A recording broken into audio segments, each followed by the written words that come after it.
This is live coverage of the Great American Eclipse. Hello, everybody, and welcome to our special coverage of the Great American Eclipse. I'm Brianne Boswell. And I'm meteorologist Byron Douglas. I've been waiting for 7 years since Madisonville, since 2017. We've all been waiting. It's been ramping up for a long time now. Today's the day, 12:45. Pivotal moments for our day right now, Byron, right? Yes, I mean, we'll start seeing things at 12:45. Of course, the prime of it's about 2:02 p.m.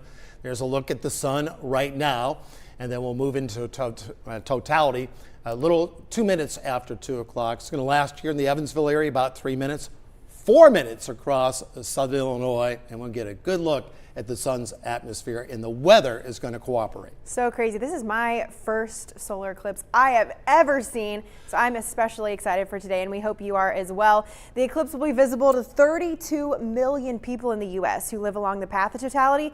14 News is all across the tri-state with coverage on the big moments and how communities are celebrating. So we have a crew on the Evansville riverfront right now. Chief Meteorologist Jeff Lyons, Tanner Holbrook, and Mitch Carter are all there. Big crowds, as you can see, gathering right now to get a glimpse of this moment in history. Now to the other side of Vanderbilt County, we have a crew at University of Southern Indiana. The university's big solar palooza is in full swing. Meteorologists Arden Gregory and Jordan Yaney are there today. We've already had several updates from them this morning as we lead up to the main event. We also have a crew in Southern Illinois. Robinson Miles in Albion in the square, where totality will be 4 minutes and 7 seconds, the longest in our viewing area. And our very own Caroline Clapp will join us live from the Gibson County Fairgrounds, where the eclipse party started 3 days ago. That includes food trucks, live music, and science exhibits. We also are keeping a close eye on traffic for you as well. We haven't seen too many issues throughout the morning thus far. The real issue, we think, is going to be for those trying to get home after the eclipse. To keep an update on the roads, we do have Steve Mailing out in the 14 First Solar Interceptor. We'll check in with him several times while we're on air, even after the main event, as these events throughout the tri-state wrap up. A big question right now, when is the main event? We showed you the shot of the sun earlier. We know the eclipse is already starting, but what can we expect for that total eclipse portion, Byron? It was incredible. When we came on the air this morning, we had dense fog advisory. I know. When we put teams out in the field, we had overcast skies. So we have worked off most of the clouds. Let's take a look at Doppler radar right now. We had a few sprinkles. They set up generally outside of our area, and it's generally going to stay dry as we go into the afternoon. Only Hartford and Beaver Dam, you guys are far removed from totality, maybe a few sprinkles. Well, 12:45. Look what happens here by 1 o'clock. Think of it as a big pie here. Now you need your eclipse glasses on leading into totality, and look what happens here. The moon's orbit races across the Earth about 2,000 miles an hour, and then our prime of it, you see Bailey's beads there about 201, 202, and that's the topography there from the moon. And of course the big ring there, and that leads us into totality. We will be able to, which I'll highlight in a moment, see some of the planets out there as well, which will be cool to see. Venus and Jupiter come to mind. Totality about 3 minutes here at Evansville, a little less in Henderson, and then up to 4, Albion, Carmi, where we have teams, and then a partial through Madisonville, and then you get into Hartford and Owensboro, in those locations where you'll need the eclipse glasses through the entire time. Absolutely. It's very important to note that eclipse glasses the entire time, except when we are in totality, right, Brian? Yes. Byron?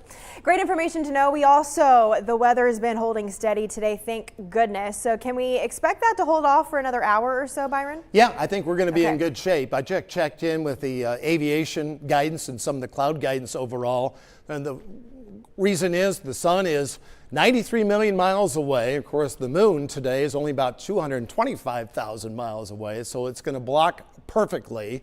The orbits are off just a bit. That's why we don't see total eclipses every month. But we're going to see a good one as we go through the next few hours or so. Look at visibility. When we came on the air this morning, we had a quarter of a mile at the airport, up to 10 miles in Evansville now, 10 in Madisonville. We had zero visibility from Mount Carmel down into Carmi. We're at maximum, encouraging at 10 miles. Now the temperatures, it is humid out there, 71 at Evansville, especially for this time of the year. We bottomed out at 46 degrees, but generally across the viewing area, we're seeing full sunshine at this hour. 1, 2, 3 o'clock, only 20% coverage. Early this morning, the guidance was up to 40% covered in cirrus clouds, so we're even trending drier out there. And I think that fog layer helped us and worked in our favor. Take a look at the next few hours as we go through 1 up through 4 o'clock, and then briefly in totality, temperatures will kind of work back into the upper 60s during that stretch. So for the remainder of the afternoon, some high-level clouds, winds will be out of the south, mostly sunny with a high of 78. We'll take a look at the next few hours. All the showers staying to our south and east. A nice southwest breeze, generally free of clouds between about 1 and 3 p.m. outside of those cirrus clouds during that stretch. And then mainly clear out there early tonight. And then Tuesday, Wednesday, and then into Thursday. A brief look at the 7-day, we'll be dealing with some rain. Really lucky to have the eclipse this afternoon because our next available day might have held off until Friday afternoon. Yeah, that would have been wild. We are super thankful. Thanks, Byron, for that. Now let's get to our team coverage. Our entire crews spread all across the tri-state. We're going to start with our team out of the Evansville riverfront. Chief Meteorologist Jeff Lyons and Tanner Holbrook are leading our coverage from Riverside Drive. Tanner, a lot of people are coming out to see you and Jeff this afternoon. Check them out. My goodness, Brianne. I mean, we have a steady stream of folks trickling down to the riverfront here. A lot of waves. A lot of people are very excited for 202. But, Jeff, I've seen you take a couple peeks up at the sun just to make sure that it is doing, hey there. We're going right now. In fact, if you've got your eclipse glasses and you look up there, you'll see that little nibble that Byron was talking about starting to come out. If you think of the sun as a clock, it would be down around the 5 o'clock position there, and that will only get bigger here. And, you know, this is an odd event when you think about it. I mean, it's very quiet. Everybody's eating well. I mean, there's a ton of food trucks A lot of lemon here. shake-ups I'm seeing walk across kind of here. checking the sky, and you know what? We get so busy in life, we forget to look up. Absolutely. I mean, there's so much cool stuff up there all the time, but this is the granddaddy of them all, a total solar eclipse, and I'm so glad so many people have turned out here to check it out. I would say, you know, I hate to put a number on it, but I would say an estimate of several hundred folks already down here this morning. I'd say several thousand. Yeah, I mean, possibly, It's certainly possible. All of these people, though, are getting ready to experience the total solar eclipse, which I'm excited for. Back in the 2017 eclipse, I was still in school in Muncie at Ball State University. We only got a partial solar eclipse, so this is going to be such an event to watch. Nothing like that, and I experienced the 2017 in totality, and it was just awe-inspiring. You know, and even, you know, I mean, I read about this stuff and studied it and thought, well, how good could it be? Wait till you see it. It is just awesome. Well, it's certainly going to invoke a lot of your senses. You're going to see it, first of all, then you're going to feel it because the temperature is going to drop just a little bit there. It is about 5, 7, maybe 10 degrees, but, you know, we've only got that 4 minutes of dark, and then it'll start going the other way.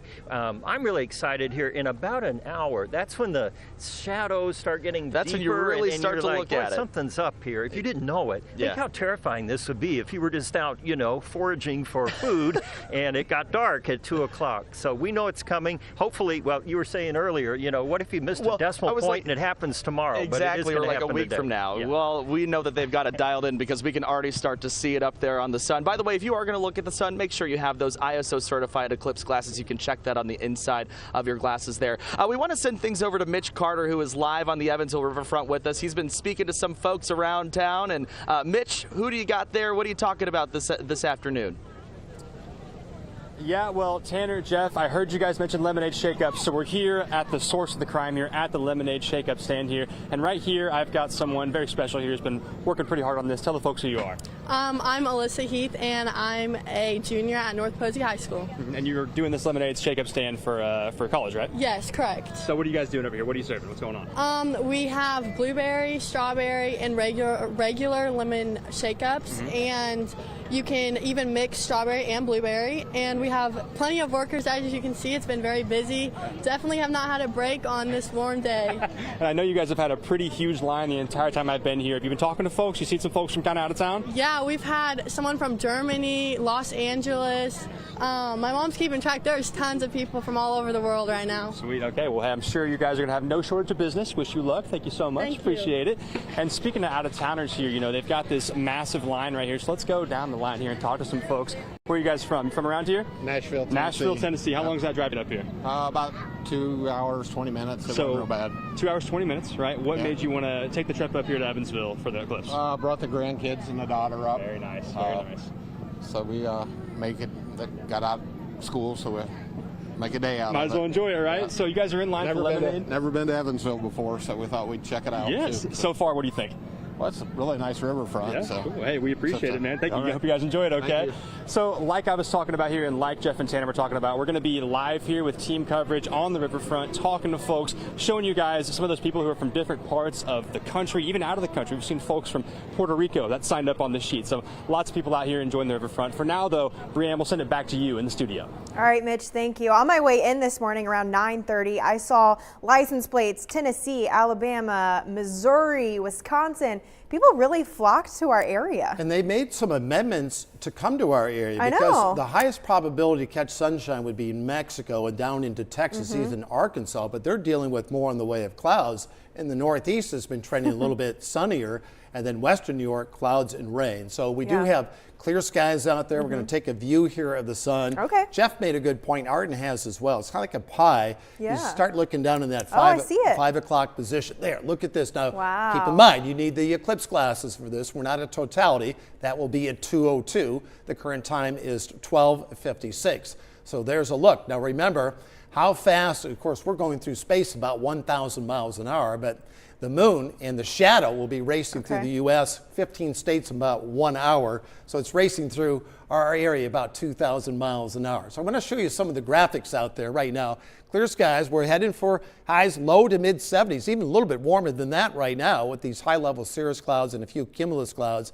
So take a look at the pie. This will be at 12:56. And as we work at 12:58, I'm making as many stops here as I can. This takes us up until 1:09, and then I'll fast forward to 1:20 as we go into totality, 1:35 overall during that stretch. And then as we go forward, this takes us to 1:45, and then totality at 2:02. Bailey's beads, that's the topography overall from the moon. And of course, we'll see the diamond ring. That's the last bit of sun getting on through. This will lead us into totality. And then we can see some of the planets up there, which will highlight. And then at 2:05, then we'll need the glasses again, going forward up until about 3:22. Racing across the U.S., we'll start down in Mexico in 4 minutes and 28 seconds there of totality. And then as we go up through Dallas at 1:27, Jonesboro, Arkansas next, and then across our area. Next time around, I'll show you some of the planets you can experience, which you're going to be able to see. We're all excited, Byron. Thank you. It is important to mention, I know I have some friends behind me, but any shots you see of the sun today on our air is safe to see. We have special lens on our camera, so don't worry about putting on your glasses for that. All right, we're going to get back to our crews in the community. Jordan Yaney and meteorologist Arden Gregory at USI. So they've been out there for a few hours now. USI really making a learning moment out of this historic event. So what's going on out there at the Solar Palooza, Jordan and Arden? Yeah, Arden's right here. Hi, Brianne. Good afternoon. We thought the eclipse might have just started because a cloud went through, but it has actually started, Arden. We just pulled out our glasses and looked, and you can see a little sliver of the sun is covered right now. Yeah, and it's going to be slow. You know, it's going to take it a while for it to work its way in front of the sun there. We're still, you know, a little more than an hour out from totality, but you can now see the eclipse is starting, which is really exciting. They made that announcement here just a few minutes ago. Everybody put on their glasses and looked up. But yeah, they've got a lot going on down here, and more people just keep filtering in, Jordan. Oh yeah, there's a couple thousand people out here on the quad right now at USI. They've got music, but I don't know if you could get a shot of all the people that have set up their lawn chairs out here. Everybody is getting ready. As Arden mentioned, we are about an hour away, a little more than an hour away. We've got food, we've got music, and then Bernardo over here, I'm going to keep moving you, sorry. We've got a bunch of telescopes set up too. People have those safe filters on there as well to look at the sun, so there's been some lines for that. A couple of telescopes set up there. Arden, I know that there was the big worry for this eclipse was the weather. Yes. And you had been tracking that for a long time and had us at a 50-50 shot of having great weather like this. We got the right side of the coin. Yeah, we had been looking at the past 30 years and looking at April 8th at 2 p.m. over the last 30 years. On 15 of those, we were clouded, and on 15 of them, we were mostly sunny. And so we've been saying for months now, as we've been anticipating this big event, that, you know, April is not usually usually ideal eclipse viewing weather, and so we were really uncertain about how the weather was going to work out today. But now as we've gotten closer and we've begun to forecast, and now obviously the day is here, we really did luck out. You know, April is also a severe weather month. We could have easily been clouded today, or even had severe storms in other parts of the country that were preparing for the eclipse. Unfortunately, are dealing with that reality today. But here in the tri-state, we really lucked out. It's a beautiful, warm, sunny day here at USI and across the rest of the tri-state as well. And I think we're going to have really great weather for viewing this event. It's been really great so far, and you mentioned that April's a severe weather month. We learned that last week, and we had severe storms possible yesterday. We got rain tomorrow, so we really kind of sandwiched that good part of the Oreo is today for us, with rain on either side of us. We've got some live music coming out here now. We've got the eclipse, as we mentioned, is started. Arden and I will be back in just a little bit to show you some of those experiments and other ways you can view the eclipse if you want to look as the moon keeps moving through. For now, we'll send it back to you, Brienne. All right, it's awesome to see all those people together. Thanks, Arden and Jordan. We'll be back to you before the big moment here later, but while the Evansville area is going to be in totality for about 3 minutes, some of our southern Illinois counties are going to be in the darkness for even longer. That's where we find our Robinson Miles. He's in Albion, Illinois. How's it going out there, Rob? Lots of people behind you. I'll tell you what, Brienne, this is the place to be. Not only are we very excited to be here at the center of the path of totality, but like you said, we are not alone. We have all kinds of people here, and in the brief amount of time we've been here, we've met people from all across the country. Now, of course, I am joined with a man so talented he just makes me sick. Here with Mr. Max Parker. Oh, Rob. There's been a lot to see here today. Max, how you feeling? What are you picking up on energy? First off, you got to tell me if I'm looking in the right direction, because I'm glued in on what's going on up here. It's the so-called eclipse, the moon. I can see it now. I'm just too excited I can't even speak. So that's where I'm at right now. Energy is high. The folks here they're looking up more frequently now as we get more moon coverage of the sun. I'm so glad we pay you no actual complaints. Money to do this job. I'm having a great time. You talked to a few different people from all across the country that came up to you. Yeah, I've talked to some folks from Nebraska. I'm going to take these off now. I've talked to some folks from Nebraska, talked to some folks from Connecticut and Iowa. Everybody's coming out here to see this great eclipse, and we're here in Albion, Illinois, and it's just, you know, the path of direct totality. You know, in keeping with having Max here, we got to do a lot of sports parallels here. All of and them. I was thinking about uniforms, because we've seen people today wearing Christmas sweaters. Yes. Even a few gentlemen who didn't feel shirts were entirely necessary to come out to the center of town here today. So what are you thinking? How are the crowds? What's the energy like? Oh, it's great. I would rate the no shirts as an interesting choice, but can't go wrong with that. You've got some specialty eclipse shirts, and of course you can't go wrong with our lovely branded 14 News glasses. This is the style of the event. You know, it really is a perfect day that almost feels like we're jumping ahead in time just a little bit. It feels kind of summery out here. We've got some treats people are selling outside. People got some of their summer garb on. Really couldn't ask for a better day to be able to be out here. You could not. And I'm locked in, man. The moon it's even more over the sun now.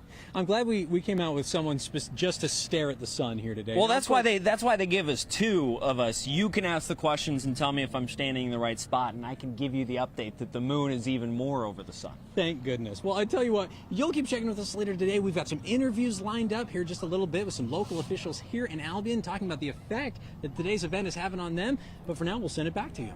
All right, you guys are having too much fun. Thank you. A major concern for authorities across the tri-state is traffic. An important note to mention here, make sure you have a safety plan in place. We could lose cellular service or internet later. So if you guys are separating as a family or friends, make sure you have a safety plan in place throughout the day. Authorities repeatedly ask people to plan ahead and not plan any appointments around this time of the day. So far, it seems like they did listen. Our Steve Mailing's out in the 14 First Alert Interceptor. Steve, where are you now? Where are you traveling to? Hey, Brianna, just crossed over the bridge going into Henderson, so we are on the Kentucky side right now. Traffic's flowing pretty well right now. I've checked in with both Trooper Corey King. He was telling me, actually, an interesting note I want to mention is that both state police troopers are letting me know that they are actually issuing more traffic tickets than they are seeing concerns for traffic buildup. That's because they say that they're catching speeders who are trying to make their viewing locations in time, so they're still sending out traffic citations for people who are speeding through these areas. One thing I want to note is, folks, by all means, you still have some time to get to your viewing locations, so please do so in a safe manner. We have wreckers on both sides of the bridge that are now staged. We saw one over by Waterworks Road, now one over by where the Truvine Inn used to stand at, but traffic is looking decently well. As you can see, we're heading southbound right now. A lot of that traffic's coming northbound for obvious reasons. The path of totality goes northbound, so we're more likely to see more cars going that way. We actually just stopped off at a gas station and we saw a couple different state license plates. We saw a lot of Tennessee license plates, a lot of Alabama license plate, a lot of southern states making their way up to the tri-state Evansville metropolitan area to see this once-in-a-lifetime event. There's a little bit of traffic buildup just on this main strip in the sense of these traffic lights, these 3 traffic lights we always see here on the 41 side in Henderson, but things are moving pretty well right now, as we are expecting traffic to actually get worse on the back end of the eclipse. So that's something we're going to keep a very close eye on, is as folks are making their way out of the tri-state, what's going to happen. Make sure you are planned up with chargers, food, snacks, fueled up all the way before you leave the area, just to be safe in case you get caught in a little bit of traffic. But we'll be keeping an eye on this the entire time through our special coverage. But for now, Brianne, I'll send it back to you. All right, Steve, thank you. Speaking of fuel, the Flying J near 41 and 64 had an electrical fire, so they did shut down their pump, so don't plan to get gas there if you were planning on it. But if you don't want to drive in traffic today, Evansville officials say Mets buses are offering free rides. There are 16 routes that will be available. They were from 6:15 this morning until midnight tonight. These eclipse parties in Gibson County have been going on since Friday at the fairgrounds. You can park your car there and bring lawn chairs to watch the rare event, now just 1 hour away. Caroline Clapp's there. So Caroline, how's it going out there? The crowd getting pretty excited? Hey, Brianne. Yeah, we are having a lot of fun out here. What I'm finding out is the Gibson County Fairgrounds today has really become a hub for out-of-towners. I've talked with people who drove yesterday from Florida, got here at 3 in the morning. I talked with a couple here from North Carolina who made the 9-hour drive. They're actually staying in Louisville to have a more affordable hotel room. But we have a lot of people sitting here behind me who are not from the Gibson County area. They're not from the tri-state, but their eyes are set on the skies. And I was just looking up, of course, with my eclipse glasses, and the process has already begun. But again, the main focus right now is on the skies. I'm going to bring in an expert. This is Tom Hayes. Tom, hi, how are you doing? Carolyn. Just fine, thanks. So Tom is with the Louisville Astronomical Society. That's correct. Tom, why did you choose the Gibson County Fairgrounds? Well, actually, they chose us. They called maybe 2 months ago and asked if we could come out here and provide the technical support. They wanted us to do a workshop on the eclipse, explain how it worked, and do this sort of thing during the day itself. Behind us, we have 2 solar scopes that permit direct enlarged viewing of the sun without burning your eyes out, and that's drawing some traffic, which is very fun. Yeah. So we were talking earlier, you told me this is the 3rd eclipse you are going to experience? Right. I'm an old fart at this. My first one was back in 1972 when I was in college. I was living in New Jersey and going to school there, and I drove 1,000 miles up to Antigonish, Nova Scotia, and saw the eclipse there. Then the second one was just 2017. So obviously there's been a lot of media coverage, there's been a lot of talk, but why is this eclipse 2024 so special?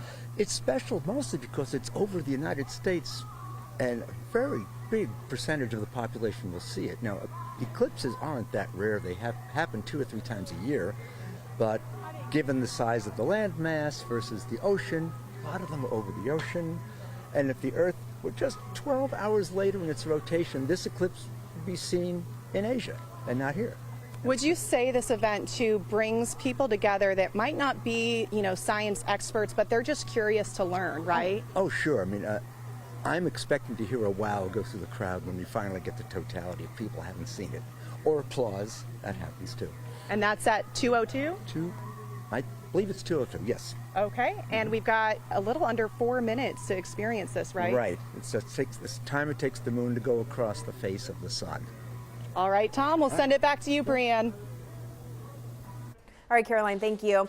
Kentucky Governor Andy Beshear's in Henderson to watch the eclipse. We're told he'll be at the Audubon State Park with his family there. We have a crew there and on the riverfront this afternoon. We also have a crew in Posey County and Evansville Day School today. So we've been hearing and preparing for this event for months, if not years now. So total solar eclipse really is a once-in-a-lifetime experience. This is the first one I have ever experienced, so I'm super excited for today. While you want to make sure you're wearing your eclipse glasses when you look up, it will be a moment you will never forget. And that excitement's been apparent for everyone. Of course, at 2 o'clock, we're all going to be looking up, and we're hoping for those clouds to part. And when we look up, we don't want to get hurt. We want to be safe, but we also see a once-in-a-lifetime event. Again, totality today lasts 3 minutes in Evansville, starting at 2:02 p.m. The next total solar eclipse will not be until 2044. Evansville city leaders have spent months also preparing for this day, making sure that everyone who lives here or comes to visit us here has fun, but certainly a safe experience. Tanner Holbrook is live on the riverfront this afternoon. He's there right now with Mayor Stephanie Terry. Tanner? Hey, what's going on, Brianne? And hey, it is certainly starting to fill up just more. I mean, still a steady stream of people trickling in here to the Evansville riverfront. Let's do a quick eclipse check. I mean, we're less than an hour away from totality. Gotta crane my neck here. Sorry about that. Glasses and look. I know. It looks pretty cool up there. And by the way, we do have Mayor Stephanie Terry joining us right now. I mean, all of these people and a lot of the people we've talked to are from out of town. This has got to be a really good opportunity for the city, right, to kind of show us what Evansville's all about. Yeah, absolutely. I mean, it's just the potential all over the city. The exposure is tremendous, and we're really hoping that folks stick around even after the totality and just explore the city. Yeah, absolutely. I mean, they're going to stick around. Believe me, it won't be a fast move getting out of here. So, and they'll want to too. It's a gorgeous day, and here on the river, wherever they happen to be, what a way to showcase the city. Yeah, absolutely. Talk to me, because we were just talking before we got back on the air here. You were at SEMO the last time you saw the eclipse. You just walked outside. It was partial here in Evansville, right? Right. So this one's going to be completely different. What are you expecting of this eclipse? What do you think it's going to be like? I think it's going to be, really fun and cool and unique. I mean, just the science behind it. And so I'm eager to kind of stand on the Civic Center front steps there and watch with the team as, again, sharing in that moment. Oh, yeah, I think it's going to be incredible. You were pretty excited about it, talking about it, because you experienced the one in 2017. Right. And if those cumulus clouds over to the southwest, I got Byron push another button up there in the weather office. Yeah. So we got a few over there, but we've got an hour to go, and we are moving along just fine here with the old eclipse up there. Talk about how historic this is. I mean, obviously, eclipses don't happen often, but eclipses over Evansville, I don't know that has it ever happened over Evansville? Not in quite some, not a total eclipse. Even in 1970, it was a partial here. Yeah. So it's way back in the 1800s, if then. I looked back and couldn't find any, in recent history. Just being how rare it is. I mean, your reaction. Right, and it's almost a once in a lifetime experience for many, and so it's just pretty cool again for us to have this opportunity, and we've prepared as a city for almost a little over 2 years. Yeah. And so we're really excited about the men and women that have made sure that everything is ready to go and that we're in a safe environment to enjoy the moment. Just real quick, what has that preparation looked like on the city's end? Obviously, you were just sworn in a few months ago, so you're kind of on the tail end of it, but I mean, you had to have had some involvement, right? Yeah, our team has been a part of the planning committee, but again, there's been work that's been going on long before we were sworn in, and there's a lot of tremendous partners as part of this, and again, there are people all over this city that are making sure that this is a meaningful experience for all. All right, Mayor Stephanie Terry, thank you so much for hanging out with us this afternoon. Brianne, we'll go ahead and send it back to you, but yep, that moon, it is going right over the sun right now. It's at partial eclipse right now, so we'll send it back to you. Yeah, we wish we could be out there seeing it, right, Byron? Yeah, the moon's going to get a speeding ticket. It's going about 2,000 miles an hour. And just to mention, they were talking about it is rare on Earth every 375 years that you see totality. So it is a once in a lifetime, unless you're really, really healthy. So enjoy it. Everyone get out and enjoy it. Schools are out, most of them today, so everyone can enjoy this event. We, of course, know there are many other events happening on this big day. We are at the riverfront in downtown Evansville, as you just saw Tanner and meteorologist Jeff Lyons there. The Solar Palooza at USI. Holiday World's having a solar eclipse viewing party in Spencer County. The Black Hole Sun Festival happening at the Vanderburgh County 4-H Center. Over in Posey County, the eclipse on the Ohio event in downtown Mount Vernon. Many are just watching from home, which is totally okay. We definitely mentioned that today. If you're going to take a quick step outside or at work, we want to see how you're celebrating this historic day. You can upload those in the 14 News app. Here's some that we've gotten so far. Jackie. This is actually former anchor Jackie Monroe. She has family in from Minnesota. They're out enjoying the eclipse. North Elementary students this week learned what the eclipse looked like using Oreos, my favorite snack, and some vanilla wafers. There's the students right there enjoying it all. Look at this, a Henderson bear knowing how to wear his glasses during the solar eclipse. This is from Angela Church. There's Jackie Monroe's daughter. She says her cookies are from the Donut Bank. Exciting stuff. So please upload your photos. All you have to do is click the eclipse. Jackie, come visit the station. Yeah. You got all these goodies. Yeah, no kidding. Bring those cookies The here. pride of Minnesota. Yeah. But click on the Eclipse 2024 tab, and there you can upload your pictures. Our web team's going to be looking over those. They'll be on 14news.com. We'll show some of those here during our special coverage. Just a reminder, NASA is warning people to not point your iPhones or any phone cameras, any cameras in general, at the sun to take pictures of the eclipse today. NASA says doing so could permanently damage your phone's camera. Experts suggest holding a pair of eclipse glasses in front of your phone's camera lens when you're photographing the sun during the eclipse at any point other than totality today.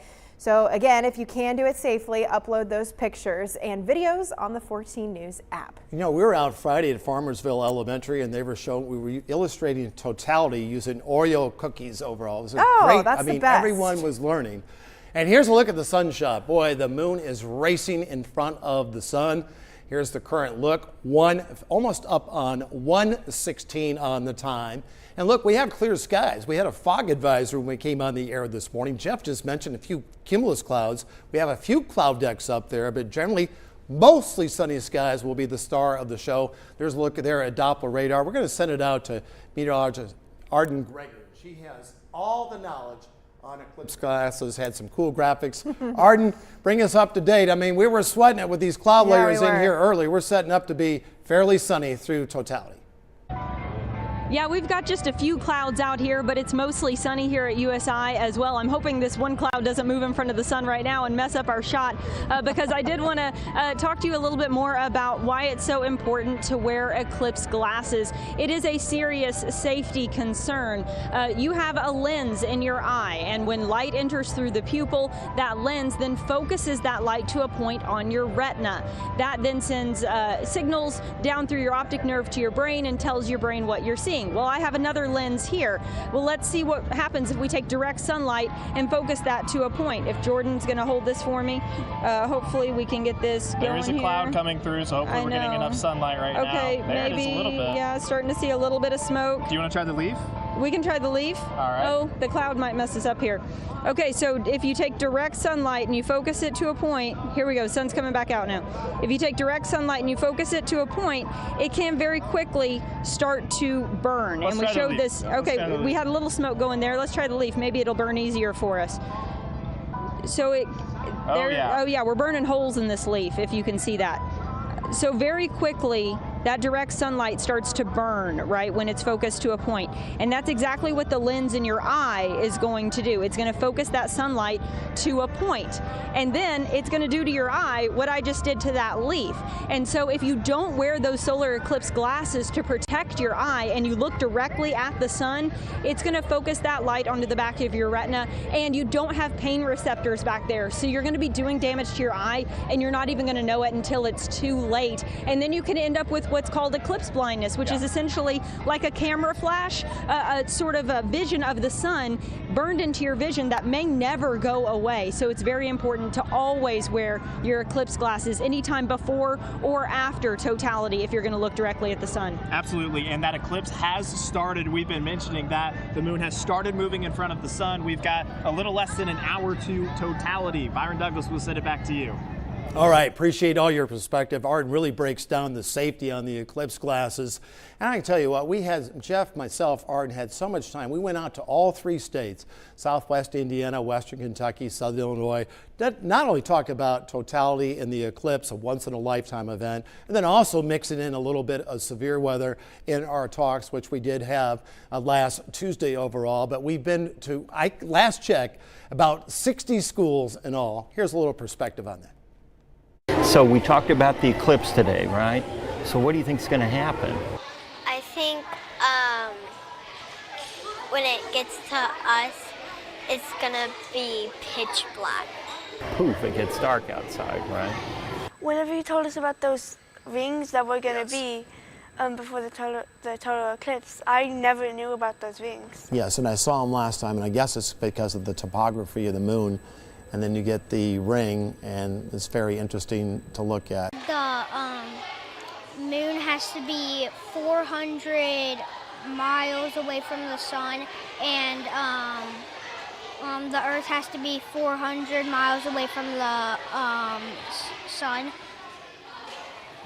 And everything lines up, right? Mm-hmm. Okay. And you know this doesn't happen very often, right? Were you born during the eclipse year in 2017? You weren't? What year were you born? 2016. So if the Earth travels at about like 1,000 miles per hour, and like you can like time travel if you go like the speed of light or something. So there are there other planets that spin faster than the Earth, and maybe if you're on them, then you could travel slower in time or faster in time? That is a good question. The Earth goes around the sun, makes a revolution in 1 year, but Neptune takes 164 years. And then some planets, if we had days, our days would only be 5 or 6 hours. So your school day would probably be an hour. At Schnucks, there's a whole eclipse section for like about the eclipse and stuff, and we saw the moon pies, and we might get them. You like moon pies? I've never tried one. I'd be very nervous if I were him. I am going to be nervous. If the sun's out that day, I'll be fine. But if it's going to be cloudy and rainy, trust me, I'm going to be nervous. You help other people understand a lot of things about eclipse that most people don't know. So I think you did a really great job, and you should keep going because you're doing great. All right, well, thanks you. It was a pleasure meeting you. Keep up the great work in school. I always think of that show, You're Smarter Than a Fifth Grader. I have to plead the fifth. I had 3rd graders at Spotsville asking me about the speed of light. Jeff, myself, and Art had a wonderful time. We'll be out in April after the eclipse. We have a shot now as we're going into totality. Time is 1:21. Here's a shot, and this is going to be cycling through portions of Mexico, Texas, Jonesboro, Arkansas, Carbondale, Illinois, as you go into totality. Of course, we started out this morning with cloudy skies overall, and we had a fog advice, but we're in much better shape right now. All the showers, as we've talked about, have stayed off to the east where they won't be experiencing totality. Ohio County, Muhlenberg, those areas down through Madisonville can run into a stray shower, but otherwise we'll pick up the time now at 1:29. Racing across as the moon blocks the sun, totality about 2:02. And we see Bailey's beads there. That's the topography of the moon getting on through. And of course, the big ring overall. And then during totality, as we lead out, you'll need those eclipse glasses. Let's highlight Carmi, Illinois. Albion, you guys, 4 minutes of totality. The 2 o'clock hour at 72, showing you free of clouds, sunny skies overall. So we are talking about a windfall after starting out with a fog advisory, Brianne. All right, Byron, thank you. Leaders at USI using the eclipse to educate students and the community today. They even brought in a former NASA astronaut to speak to those students at an event. Jordan Yaney joins us now live from Solar Palooza. What's going on, Jordan? Hey, Brianne, a lot is going on. Every time I turn around, it seems like there's more people here. I'm here with University President Dr. Sean. Thanks for joining me. No, it's an honor to be here. Thank you for being here. Of course, yeah. I mean, when you turn around and see this many people, we've got to be here. What was it like for you guys to get this many people out here and plan such a big event? You know, it's been in the making for over half a year, even longer than that. You know, faculty and staff and students have come together. This is such an important event for the community, not just for USI, but for all of us in the Southwest region. We are in totality here at USI. Yeah, and I asked you earlier how many people you think are back there. I said a couple thousand. You said... I said more. A lot, okay, a lot. Yeah, without question, please. You know, we have folks in the arena, over in the University Center, on the quad. Listen to the music. I mean, it's just a perfect day. The sky is beautiful. It's a great opportunity for folks to come. If you're not here yet, come on out. There's still time. There's still time. There absolutely is. What kind of opportunity is this for you to show off your university? I just heard there's people that drove up from Atlanta that are here to the country, not just Evansville. Yeah, you know, I think we have folks registered from 30 different states, you know, within the U.S. and some abroad as well. You know, the one thing, you said something that's interesting. You said, you know, my university, and this is truly our university. This is your university. It's a public institution. You know, it's the University of Southern Indiana. It's by the people, for the people. So this is what makes it so special. All of the brick and mortar, all the souls on this campus work hard to make this place special. Absolutely. Yeah. Dr. Sean, thank you for giving us some of your time. You've got a lot of things to see. Oh, yeah, I am. And I'm excited about being here. Thank you so much for making time for USI. Absolutely. We appreciate you coming out and speaking with us. Thank you, sir. You put on a great event. If you are not out anywhere yet and you still want to go out, there is still time. We've got about a half hour till totality. Ton of music, ton of food, ton of people out here. It's going to be a good time at USI Solar Palooza. Brianne, we'll send it back to you. All right, Jordan, thank you. Another major concern for authorities today is cell phone service. All the extra traffic and visitors likely means towers are going to be bogged down today. So what if you need to use this to call for emergency services? Our Tanner Holbrook went digging for answers to help you keep your family safe. Were you clear on the notes? It's a hub of heroes operating behind the scenes. The crew at Evansville Vandenberg Central Dispatch, often the unsung heroes, has the tall task of handling anywhere from 700 to 800 calls on a normal day. But on Eclipse Day, we are expecting quite a bit more. It's a day dispatchers have been preparing for months, planning for extra staff on Eclipse Day. 911 Director Carrie James says dispatchers are also preparing for cell phone towers to be bogged down. People are going to be using bandwidth for taking videos and talking on the phone and that sort of thing. And bogged down cell towers can make it difficult to reach emergency services if they're needed. We checked in with AT&T, the nation's largest cell phone carrier. Although company representatives say they've made upgrades to their network since the last eclipse in 2017, they have recommendations for those that plan to be at large gatherings during the eclipse. It's going to be easier to send a text because that uses less capacity on the network than rather than doing a video FaceTime call with your friends and family to see the eclipse. So if you're doing that, we definitely recommend being on Wi-Fi. Just give us a call back, okay? And for emergency services, texting may be a great option. Let's say that a cell tower is severely bogged down. What do you recommend people do at that point? Keep trying to get to us. Try texting. We take text to 911. If you have a landline or are close to a landline phone, use a landline phone. Both AT&T reps and Director Smith say you can also try to use Wi-Fi calling and texting too. But dispatchers say they won't be able to tell where your location is with Wi-Fi calling, so be sure to tell the call taker where you're located at. What address is this at? All of these options are at the ready, all to help these dispatchers and first responders get ready to help you if you need it. All right, Tanner, thank you. Some very important information there. About 40 minutes now into the big moment of totality. If you're not where you want to be to watch it, well, time is running out. So let's go to Steve Mailing. He's keeping a close eye on the traffic situation today. Steve, where are you? Hey, Brianne, right now we're right at the border of Indiana and Kentucky along along US 41, as you can see behind me here, Ellis Park off in the distance. The reason we chose this exact location to talk about this moment is because I wanted to show you how emergency first responders are getting ready for moments like this. Over to my left here, they actually have a wrecker staged from Hamrick's Towing and an EPD officer ready on scene. This is something I talked to Kentucky State Police Trooper Corey King about earlier when we did our special coverage of the eclipse in our special. He said that they were going to be putting first responders on each side of the twin bridges. One of their main focuses is obviously the connection between Kentucky and Indiana. We've already seen so many license plates from Tennessee. I have to imagine a majority of our traffic is coming from our south and moving up northbound to get to the path of totality.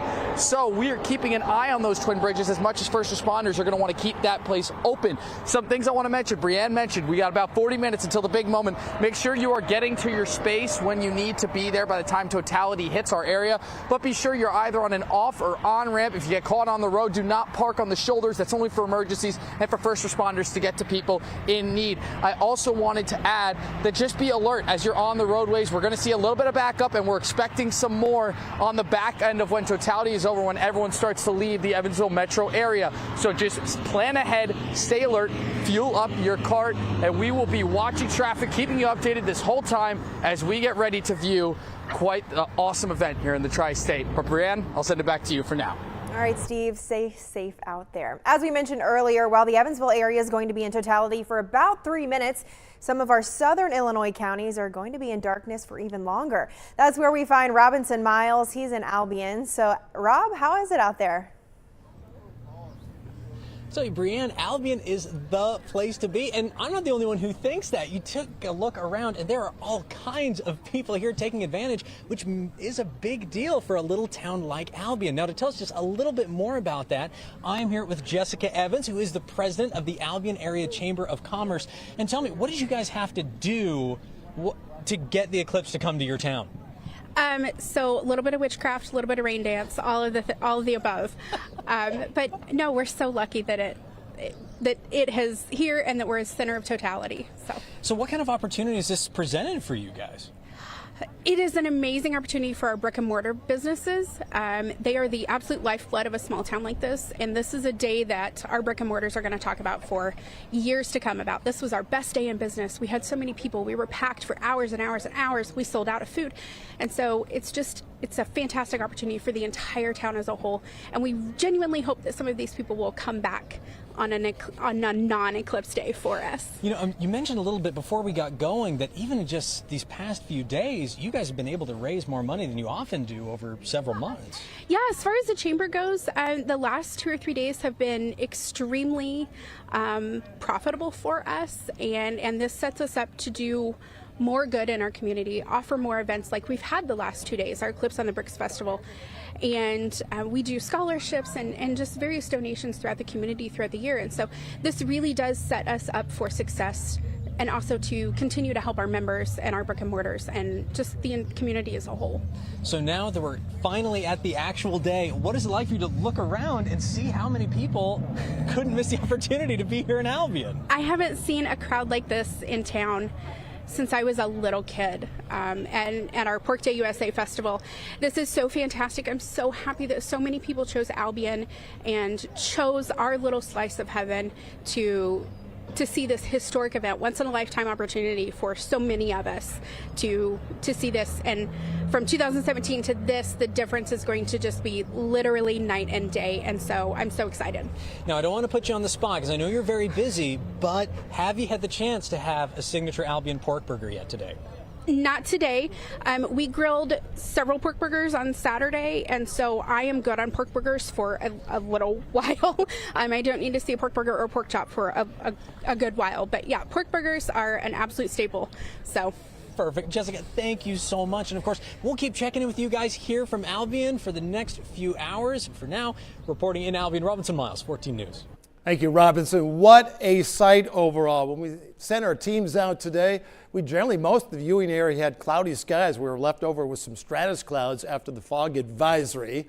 And you see, the moon continues to block the sun. We'll have that on one portion of your screen. And generally, we're free of clouds. Only 2 cloud decks. They're cumulus clouds, but they're not going to block out totality. And we have some high-level cirrus clouds scattered between about 23 and 28,000 feet. Check in with the aviation guidance. That's about it. So getting into getting through totality, we're going to be in great shape. Just a few high-level clouds, low to mid-70s. I just got a text. What's it going to do to temperatures? It'll drop about 5-6 degrees during that 2 o'clock hour. And we matched it up on the 14 First Alert weather app. And Jeff Lyons, Art, and Gregory will have temperatures, and they'll bring us up to date on that. This takes us to 132. That's where we are right now. There we go at 140, 143, mainly clear skies into totality a little after 2 o'clock. Bailey's beads there in the ring leading into totality. It's safe to have the glasses on if you're in the area for totality. This takes us to 204 during that stretch, and then we'll lead out. What about planets? Should get a good look at Venus, also Jupiter, some of the other planets, and maybe even a comet up there. We'll have to check in with the astronomers on that one, but excellent viewing overall. All right, Byron, thank you. Last check with Mitch Carter. He was talking to people from all over the country on Evansville's riverfront. Mitch, where are you now, and what are you experiencing down there? Yeah, well, Brianne, we are still on the riverfront. Speaking of folks from all over the country, we've got some folks here who claim they're not from this planet at all. I'll send it over to you guys now. Tell us about yourselves. I'm Sherry Maxwell. I'm from Seattle. Seattle, okay. Dina Nelson. I'm from Pluto. I'm Dawn Jessica. I'm from California. Okay. Jen Opie, Venus. Lisa Lauer, the sun. So you guys are coming from lots of different places here. You know, what brought you guys to Evansville today? We have a really good friend that has a house here, actually right next to the river, and so he thought it would be great to come see her. Goes right over. So yeah, we're really excited about that. Seattle, Pluto, California. You guys coming from far away. You know, it's your first time here in town? Yes, it is. What do we think so far? Oh, we love Darling. Yeah? The historic neighborhood over here is absolutely crazy cool. We might colonize here. You might have to. We're thinking about moving in, and everybody's probably on board with that. Well, speaking of colonizing, tell me about the outfits today. You guys. What outfit? You know, nothing. I'm just curious, you know. Yeah. Back from brunch. Yeah. Okay, fair enough. Yeah. So obviously you guys came from kind of all over today, you know, and you guys have been taking photos with people. I've seen you guys talking to people, you know. Being in town, what are you most excited for? Totality. Totality. Totality. Really cool. Really cool. And the hospitality. Sure. Yeah. Oh, Yeah. totality, hospitality? Yeah. Bars. Only in open bars. Yeah. Only in there's good bars around here. Awesome. Cool. Well, thanks, guys. Appreciate it. Enjoy it. Absolutely. Yeah, have a great totality. Thank you, guys. So, you know, like we said, we've been talking to folks from all over. Brian, I'm going to have you follow me here if you don't mind coming across here. I'm going to hop over this here. We've got a family back here. You might recognize that hat he's got on with Georgia. Some Bulldog fans back here. How we doing, guys? How are we? Good. Good. So you're sitting here right now. I see your Georgia hat. Tell the folks where you're from. We're from just north of Atlanta in a town between Woodstock and Canton called Holly Springs. Gotcha. So how far of a drive is that here today? Well, we thought it would be 5.5. It was 10. Oh boy, some serious traffic then, huh? Yes, it was terrible. Yeah. Well, okay. Hopefully this isn't as terrible as the drive was. What do you guys think so far here about Evansville? It's pretty cool. Never knew it was this big, and it's an impressive city. Very nice. Very nice. I'm gonna come to you, man. I see you got the face paint on. The shades are ready. Are you excited? How you feeling? I'm feeling good. Yeah. So what made you kind of want to get the sunflower on your sheet right there?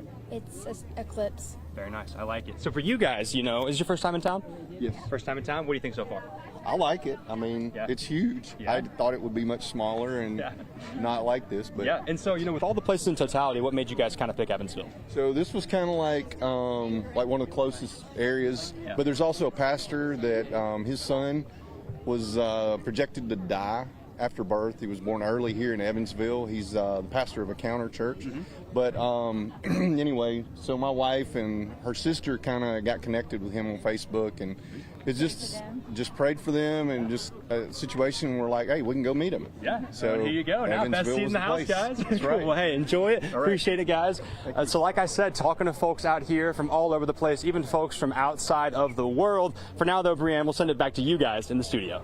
All right, Mitch, some exciting people out there. We're so happy to see all of these people gathered right here in our tri-state area. We're about a little bit a ways from totality. So meteorologist Jeff Lyons and Tanner Holbrook, they're over also on Evansville's riverfront. It's a hopping in place right now, guys. So what are you guys seeing out there? Not only is it a happening place, it is starting to become a cooler place. Yeah, because you can really feel the temperature start to drop. We're about 50% covered right now in the sun if you look up there, and it will, of course, only get darker and cooler, which is a nice thing. And yeah, so we're less than half an hour away, and there's anticipation down here. I was walking around between our live shots, and I did not meet one local person, which I wouldn't expect to. Most locals can sit in the backyard and see this, but we have a bunch of folks from Maryland, Tennessee, just all over. I've talked to Tennessee, I've talked to Alabama, I've talked to folks from Texas, UK, the United Kingdom, but we also want to talk to somebody who is here locally, and that would be Lieutenant Governor Suzanne Crouch. Lieutenant Governor, obviously you head up part of the economics here, or the economy here in the state of Indiana. What does this mean to you when we look at all these people coming here to Evansville? We just mentioned a lot of these folks are not from here. What does this mean to you, seeing all these people here? Well, I see money. Because as Lieutenant Governor, I head up tourism in Indiana. Tourism, yes. And we've been working on this event for a year and a half. We know that there are 500,000 people from outside of Indiana that have come to Indiana, and the economic impact will be somewhere between $100 and $200 million. Wow. So they're spending their money here, and once they visit here and they experience our Hoosier hospitality, I suspect that many of them will end up being residents of Indiana and being Hoosiers. You never know. It could be likely for sure. Talk to us about just these folks in Evansville. So you're an Evansville area native, and all of these people are getting to experience the city of Evansville for the first time. I mean, that's got to mean something to you, not only as somebody who's from this area, but somebody who also heads up the tourism. Oh, absolutely. Yeah. And I live in Indianapolis in an apartment during the week, but I come to Evansville every weekend, and I could be anywhere in Indiana because 90% of Indiana is going to be in totality, and I chose Evansville because what better place to be than here on the river? Yeah. And people flocking here. Just coming here with excitement and enthusiasm, and I was in Hobart up near Chicago yesterday, and driving from up there to Evansville, all I saw were out-of-state license plates, and they were all coming to Evansville. So they're spending their money here. Did you get to experience the last eclipse back in 2017? Do you know, I did, but it wasn't nearly as impressive, nor was it as exciting as this is. Yeah, this is going to be pretty cool, and we've been kind of chatting about what it's going to feel and look like, and we're already starting to get a little hint of that right now. Definitely. I put some sunscreen on, and I usually tan pretty quickly, but I thought, I'm out here in the sun. Well, now, it's down to 50%. It's like, well, I can live with that, but on top of my head and everything. I got to look. We can take. I know we have got a sun shot. It's moving right on schedule. Let's hear for science. I mean, this isn't a big surprise that it's happening, but it's still awe-inspiring nonetheless when it actually plays out. We've been joking around. What if the scientists have gotten this thing wrong? But certainly they have not. So thank you, Lieutenant Governor. Of course, and Jeff, I bet this is the one time when you predicted a temperature drop, and it's actually going to happen. It's actually going to happen. That's right. There you go. You can't miss on this one. All right. Well, Lieutenant Governor, thank you so much for joining us, and it's please good to be enjoy with the you eclipse. all. And you bet. And Brianne, we'll go ahead and send things back to you as we're approaching 2:02 p.m. We sure are, Tanner. Actually, been asking for your point of view as our viewers today. If you're outside watching the eclipse or seeing what's happening in your backyard, be sure to send us a photo. But our Mitch Carter and Monica Watkins are down on the riverfront right now, scrolling through social media to see your pictures, guys. Yeah, well, like you said, Brianne, I'm here with Monica Watkins, our digital content producer, usually behind the scenes, joined us here on the riverfront today to talk all things social media. Monica, how's it been so far? It's been great. We got here around 9 o'clock, and it was kind of a ghost town a little bit, not a lot of people here. And then as the day got on, you could just tell more and more people were showing up. Food trucks were opening up. We're having a good time. I was just live with Jeff on Instagram talking to some people. We got to show people Tanner's mom and dad, so it's been great. Yeah, well, and we've been all over the place. Monica joined me on top of the Center Point building.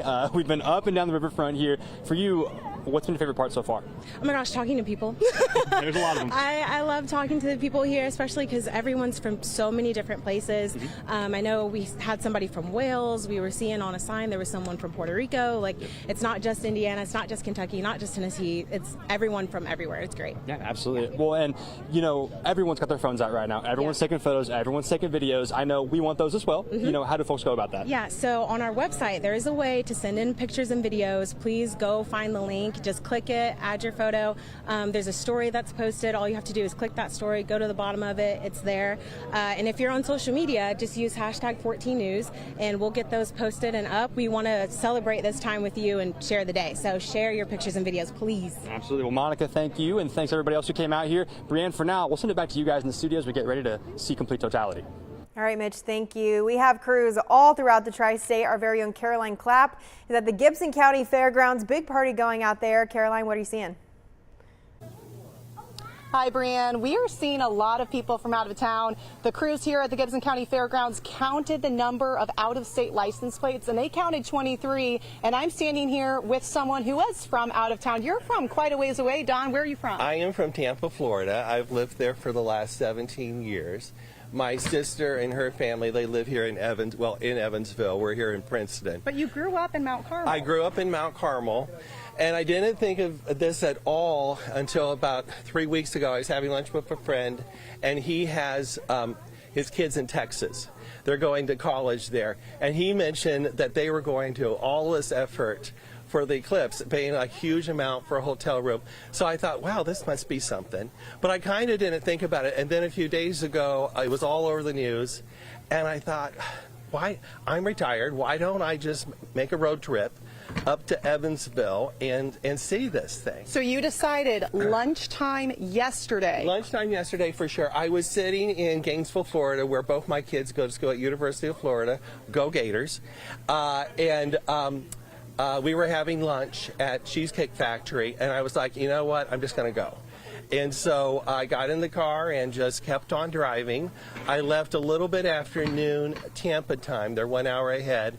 And I pulled in the driveway of my sister's house at 3 a.m. Evansville time. What was it, Don, that made you, say it's worth the drive? What was it that pushed you to make that decision? Well, I did a little research in the last couple of days, and I was like, okay, I realized that all the historical solar eclipses, I've never been close to the path of totality. And of course in Tampa I was once again not going to be close. But this was like the first time that, at least according to my research, I had a family member in the path of totality, and a close family member at that. And so I thought, okay, that I'm 62 years old, so this doesn't happen a whole lot. And then I did see 20 years from now, Tampa and Orlando will be in the path of totality for another one. I think it's April of 2044. But doing the math, I would be 82. And I just don't know that I'll be into eclipses in 20 years. Well, you're glad you made it. I am very glad I made it, and we're already, I think, oh my gosh, I'm not supposed to look up at that, but I think we're about 40%. Yeah, that's pretty cool. Yeah. Huh? Oh, I'm so glad I'm here. All right. So glad I'm well, here. thank you, Don. We'll send it back to you, Brianne. All right, Caroline, thank you. Again, if you are watching the eclipse in your backyard or even on the riverfront, we want to see your pictures, right, Byron? It's so cool to see the sun. You know, folks changed their plans to be here. There's more clouds down in Texas. Thank goodness they are here. We're so happy to host you here in Evansville. Check out some of these pictures. This guy looks pretty familiar, if I say so myself, Byron. Let's see, do you recognize this one? Let's see if we can get this picture up here. All right, well, we're Maybe getting some not. pictures, but it's giving us a perspective, and we'll be in totality at 2:02. But you need the eclipse glasses right now until we get into totality. Oh, there he is. Do you recognize that guy? Yes, I do. That's do my very handsome fiance. I'm marrying him in a few weeks. Yep, Wow. he's checking out the eclipse today. Hopefully he sees something outside. Look, there's some more donut bank cookies and some kids from Minnesota eating them. That's so awesome. This is one of my best friends, Sloan. She's sitting outside reading a book and getting a time lapse of the solar eclipse. Maybe we'll ask for that footage Folks later. are studying up to the last minute.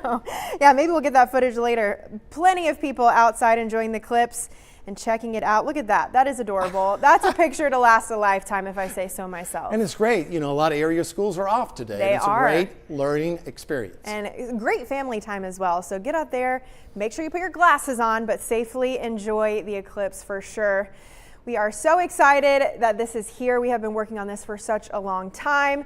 2:02, we're almost there. We're going to be outside here in a minute. Tuesday through Thursday, we're dealing with clouds and rain. It's perfect that it's happening right now. We couldn't have asked for better weather. So Jordan Yady and meteorologist Arden Gregory, they're out at USI one last time. We're going to head out to them before totality, guys. Wow, there's even more people. There is, every time I turn around, Brienne, there's more people. I'll do it again. Oh, there's more people. There's more people. And it's getting darker out here as we get closer towards totality. You mentioned it, Brienne. We're getting really close. Arden, we showed the colander trick earlier. If you're at home and watching us right now, as we get closer to totality, this is a really cool thing to do to see how the sun is changing. Let's go ahead and show it again, because as Arden showed us earlier, we had full circle dots before the eclipse started, and as you can see, if Bernardo, you can get a shot of that, we've got some crescent moon type dots now, Arden. Yeah, so originally, you know, as we said, we showed this earlier, and the sunlight coming through the holes of this colander were total circles, and now we're seeing more of a crescent now as we don't have full sunlight coming through the colander, as much of the sun is now blocked as we're approaching totality. And this is one way that you can sort of view and experience that eclipse, even if you don't have the eclipse glasses. We've been talking a lot about safety. It's really important that you don't look directly at the sun. Even when it's 99% covered, you still cannot look directly at the sun except for during those moments of totality. So anytime leading up to or after that, you have to wear these very stylish eclipse glasses like what Jordan is modeling here for us. I was a hand model earlier, and I'm a face model. Yeah, if you missed that earlier, he was holding leaves and bits of bark for me as we were using a magnifying glass to burn holes in them, which is exactly what the sun can do to your eyes. If you look directly at the sunlight, it can actually leave scars on your retina, burn marks on your retina.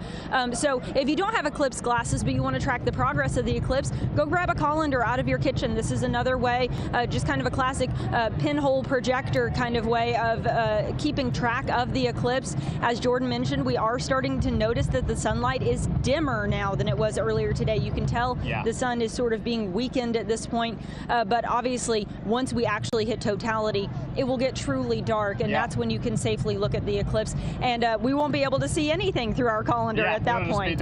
It's kind of an odd lighting right now, because it doesn't look like a sunset lighting where it gets a little bit more orange, like that golden hour type thing. Yeah. It's just like somebody turned the sun down. Yeah, it's like somebody hit a dimmer switch is honestly what it looks like out here right now. Arden, where are we at right now? Because it looks like a toenail in the sky. I don't know what I'm that actually means not sure what percentage-wise. percentage we're at right now, and I don't have my eclipse glasses on, so I can't look just yet.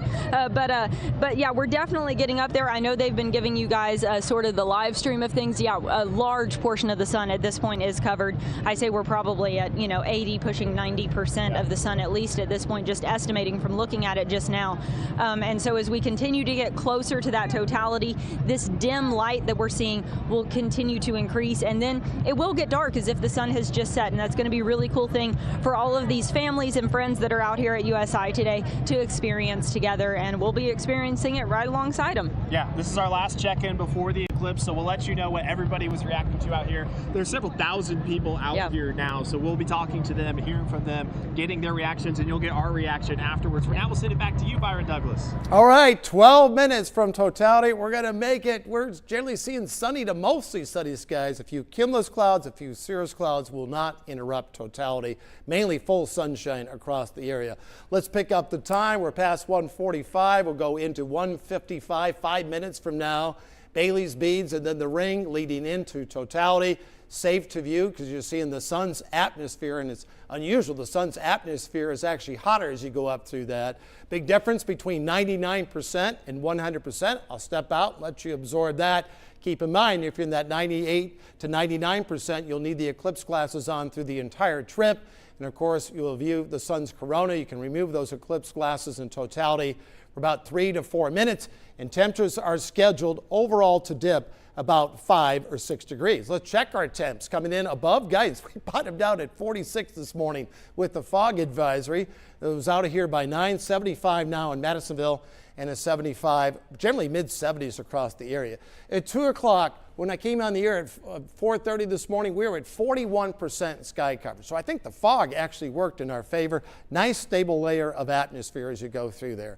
A look out at Mesker Park Zoo. That's how it looks. The next few hours will generally be at 70 into the upper 60s. And Jeff and Arden will also be checking the temperatures overall on our 14 First Alert weather app.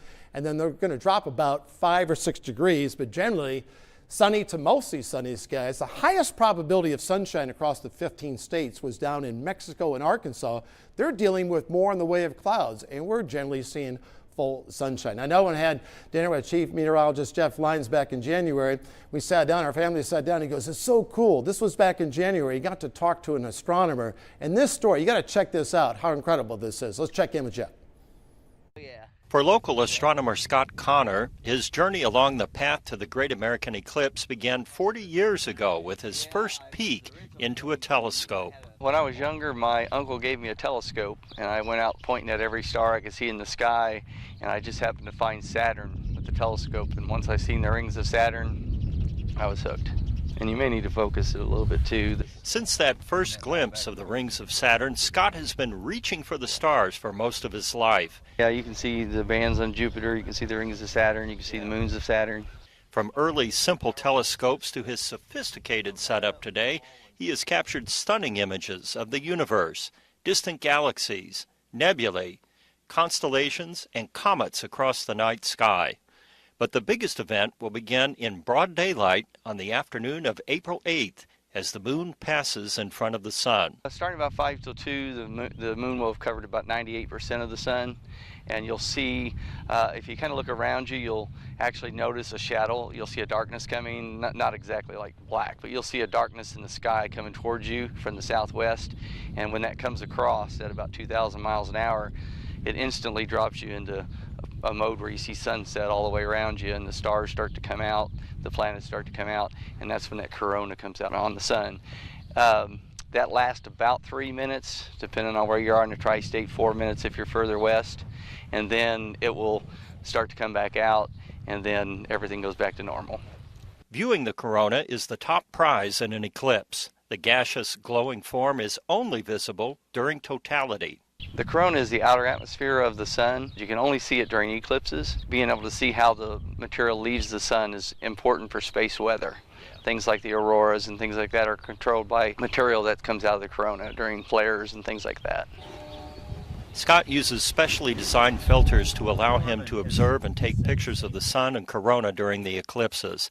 A telescope is not necessary to experience the eclipse, and using one can be extremely dangerous without the proper equipment in place. The only safe way to use a telescope is to put a filter that goes on the front of the telescope. It has to be a certified filter that filters all of that light. You do not want to ever try to put anything on the eyepiece side to filter like they used to do when I was younger, because that's very, very unsafe. With clear skies and proper eye protection, all of us will get to witness history during the Great American Eclipse on April the 8th.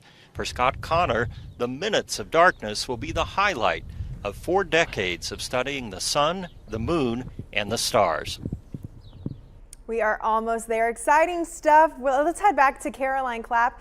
She's at the Gibson County Fairgrounds. Caroline, we're moments away. Make sure you have your glasses. We're all going to see a spectacle here momentarily. Yeah, Brianne, I've got mine. I'm really excited, and it truly is amazing when you look up at the sky and see what is happening right now. It is getting very, very close. So here behind me, there's about 50 people here. We took a look at the parking lot, and about 20 different states are represented here today. So that's pretty cool. So let's bring in these friends over here I met. They came from North Carolina, from the Raleigh area. Is that right? Yeah, that's right. So why did you decide? Tell me your name, first of all. I'm Alec. Alec? Lucy. Lucy? Dennis. Dennis, great. Thanks, guys. So why did you guys decide to make the trip? Yeah, so we're really excited about the eclipse, but we didn't want to make any plans before the last minute because the cloud could always wreak havoc.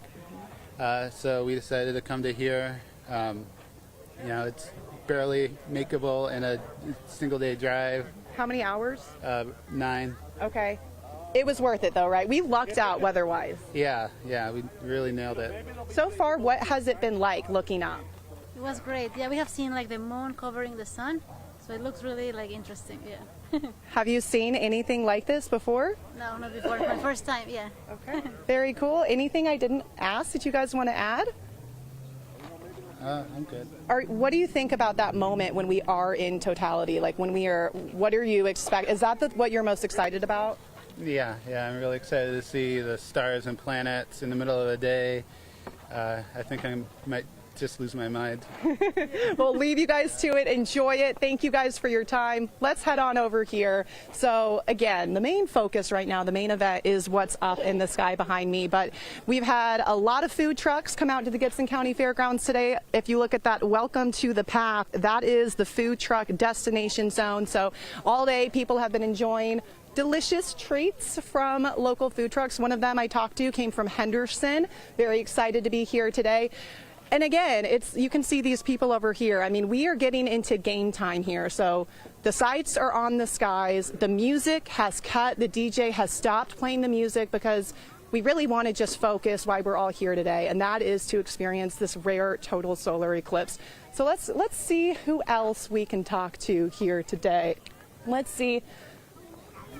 How are you guys doing? Good, how are you? We are almost to game time. What are you thinking about here, and why did you come out here today? We came from Alabama because we checked the weather, so this was supposed to be the best spot and the closest to us. Where in Alabama? Huntsville. Oh my gosh, I used to live in Huntsville. Yes, I worked for our sister station there, WAFF. Yeah. Oh, yeah? Yep. Very familiar with that. Very cool. Well, was it worth it? I mean, absolutely. Yeah. We love this little town, and it's worth it. Yeah. Well, you guys enjoy the main event here. Thank you guys so much. As you can see, a lot of cool stories here. A lot of people chose Gibson County to make this their event to see the rare total eclipse. We will send it back to you. All right, Caroline, thank you. Look at us. We're outside, Byron. We got unlocked. We are outside to enjoy this spectacle ourselves. Look at it. If you are looking on our screen right now, in the bottom corner, you can see the sun and what we're seeing out here. It is an amazing sight. Make sure you're wearing your glasses, but last check, it's about 1:57, so totality's coming up. Yeah, it looks like twilight out here. It's coming up at 2:02. Remember, you still need the eclipse glasses on. But look at these skies, how clear they are. Just a few fair weather cumulus clouds, some cirrus, steerus. It's not going to block this out. In fact, the guidance is even sunnier than what we expected, especially coming off that dense fog advisory during the morning hours. Just enjoy it. Once we get into totality, we won't talk a whole lot. You can look for Venus. You can look for Jupiter. There's some comets up there. It's going to just be so cool. You're going to have to direct us to that, Byron, because I have no idea where those planets might be. Well, the Venus should be the brightest object in the sky. Of course, Jupiter is the largest planet. It should be second. And then, of course, you can see some of your favorite stars. And, of course, as Jeff has mentioned, he's talking with astronomers. It's going to be cool to see their perspective and after what they learn. And then scientists are learning.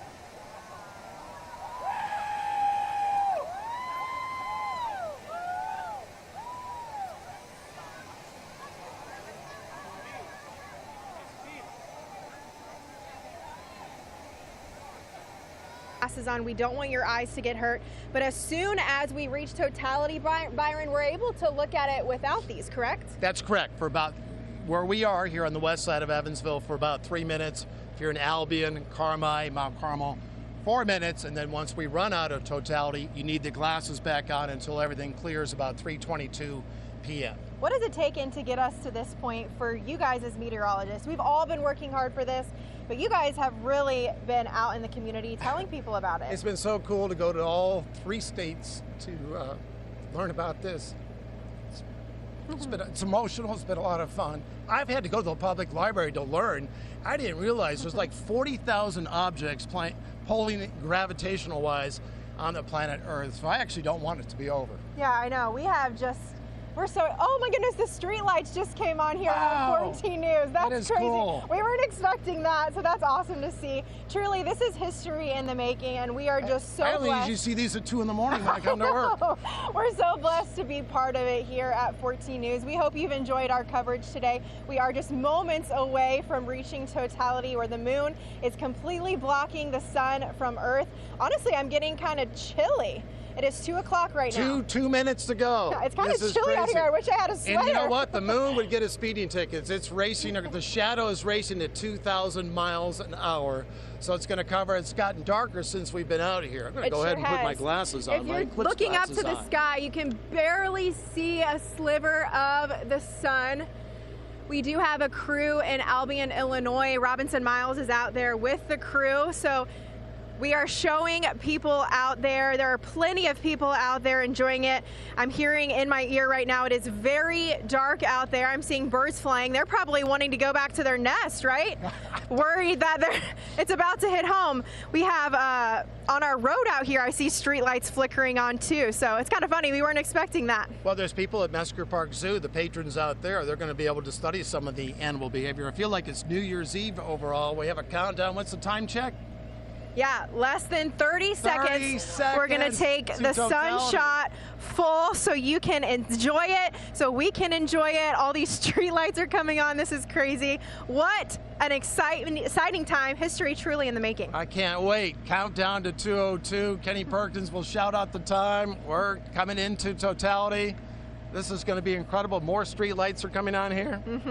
It's definitely getting darker. It is 2:02 currently. All right, I have my glasses on. I'll announce when we're in totality, and you'll be able to see Bailey's beads. That's a topography that's working off the moon, the landscape, the diamond ring, the last glimmers of light from the sun. We're about almost to totality. Here it is, a few seconds away. I have my glasses on. This is going to be a wild ride. Bailey's beads. We're covered. Totality. Wow. That is amazing. It is safe now to take your glasses off. I'm sorry, there's Venus. I can see Jupiter. There is Venus, the brightest object in the sky. And that's the sun's atmosphere. We're showing the riverfront right now. It is dark, what you're seeing. It's dark just about everywhere in the tri-state right now. And again, it is safe if you are outside to take off your glasses. But if you're looking up in the sky, Byron, what are those bright lights we're seeing? You mentioned that's the sun's atmosphere, and this is safe to look at overall. And then you're also seeing Venus. You also have planets up there. Also higher to the left, there is Jupiter. So if you live above totality, up and orient yourself a little to the east, almost at 90 degrees, that's the planet Jupiter. You can see Venus out there. The cirrus clouds aren't interrupting anything. We're just going to enjoy this for a moment. We've been waiting a long time for this. Just absorb this. Once in a lifetime experience. I can't believe how bright it is. It's the brightest object. And this is the sun's atmosphere, which scientists will be studying. The street lights have come on here in the 14 WFIE parking lot. 3 minutes of totality on the west side, 4 minutes across southern Illinois.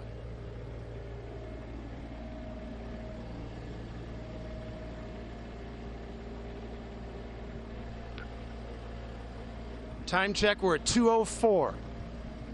2:04. Now remember, coming out of totality, you'll need your eclipse glasses on again. A little bit longer across southern Illinois. Right now you're looking at Evansville's riverfront, where plenty of people have gathered into the tri-state to enjoy the solar eclipse. This is the moment we've been waiting for, folks. Soak it in.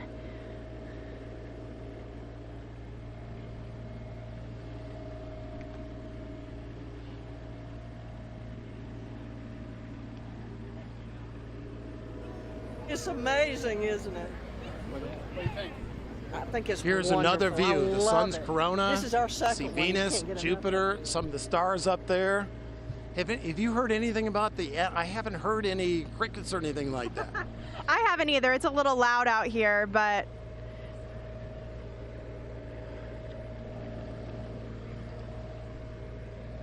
we're still on totality. Still in totality. Once we come out of totality here in a minute or so, you need to have your eclipse glasses back on. But what are your first impressions? I don't know. I mean, I've seen pictures, of course, but when you see it in person, it truly is like nothing I've ever seen before. Just to have the parking lights on in the middle of the day at 2 o'clock. Yeah, I've noticed the humidity's come up a little bit, but temperatures and Jeff and Arden will have a perspective on this. Temperatures were scheduled to drop about 5 or 6 degrees, and I kind of feel like that's what's happening. Well, and we're able to see those planets you mentioned around. I do see it starting to get lighter. So I'm look gonna at put that, my glasses Byron. on. I'm seeing a glimpse of the sun again. So I would recommend putting on your solar eclipse glasses right now. Byron, what are we seeing? Well, we're in Evansville, we're coming out of totality, and it's getting brighter here by the second. So you need your eclipse glasses back on. And you see the moon that's racing across, what's blocking out the sun. So we'll be back. See, notice it's just gotten brighter here. Some of the folks up the station has gotten are heading brighter. back to work, but it's getting brighter here. This is where you need your eclipse glasses on. Yeah, this is remarkable. I've never seen anything like this before, and it's so fantastic that we at 14 News are able to showcase a small part of history being made here at the Tri-State. And there's a big difference between 99% and 100%. Last time around in 2017, of course, the primate was down into the Madisonville area and also Hopkinsville. But across Illinois, we have 4 minutes to totality. It's getting a little bit brighter out there. You need the glasses on. But I am certainly glad the weather worked out, considering that we're dealing with rain Tuesday through Thursday overall, that we had sunny skies today. We may not see sun again until Friday. You weren't kidding, Byron. It does look like the moon is going to get a speeding ticket today. I had no idea how quickly the moon moves. I mean, we went from dark to light in seconds. Yeah, now eclipses, as we go through millions of years, the moon overall, it's only about 225,000 miles away. The sun's 93 million miles away, but the moon is moving about 1 inch farther away from Earth. So it's just a cosmic miracle that it works out, where the moon was able to block out the sun almost perfectly, but we're not going to see one close to this area until 2044. So Byron, as a meteorologist, we keep saying history is being made, but truly give us a recap of how unique and how special this experience truly was today. Well, you think it would happen once a month, but the moon, the Earth, and sun have different orbits, so it has to line up perfectly. And so the moon did line up perfectly today, and so we were worried about the weather because in April, there's 11% chance over any given day we'll have severe weather. Of course, we know it last week with the 13 tornadoes across the area. We've lost nobody. This is a cloudy time of year. Typically, about 2/3 of the days are covered by clouds, that we were able to capture full sunshine. So we lucked out in that regard after everything that happened this morning overall, as opposed to August, where most of our sunshine is in July, June, July, and August. To work in full sunshine, we've just been very lucky and fortunate. Very lucky. And it's funny, the street lights are still on out here at the parking lot. I'm sure they'll turn off here momentarily. Probably the shortest duration they've ever been on, would you say? Yes, and I can't wait to check in with all our folks in the field, Jeff, Arden, and up at Robinson's up at Albion, Illinois, to check in and see what the experience is, and then what the astronomers will be came in from the field. Absolutely. We have crews all throughout the Tri-State today, making sure every corner of the Tri-State is covered. They have been working super hard to make sure you are aware. Steve Mailings is in the Interceptor. He's making sure the roads are clear for you. Traffic's probably going to pick up here after this event is over, so please be safe today as you are traveling home.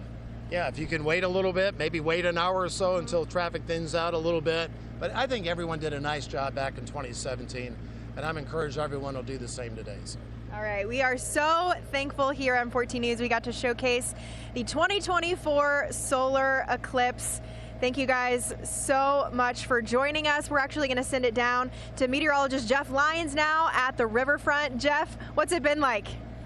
Hey, Jeff. Oh, my goodness. How do you describe it, Tanner? It's spectacular. I mean, it's truly undescribable. It really is. I was kind of the jerky guy doing play-by-play. I should have shut my mouth, but I'm like, okay, 1 minute, now here's this, here's that, and then, of course, it lined up. And but still, you know, and the street lights went on, and a cheer went up across downtown. And you mentioned the street lights. I'm taking a look at the one behind Josh, our photographer, and it just went off. That's how dark it still is out here. But you can slowly see sunshine returning back to the riverfront, and with that, you see a mad dash for the exit for all these folks. I mean, but truly spectacular, unlike anything I've ever seen. And to look at the sun and see the corona. I mean, how truly fantastic this black is that? dot there that, you know, is the moon, which is normally, you know, this thing up there, you know, that's all lit up. But today, of course, it's a new moon, so it's passing in front of the sun.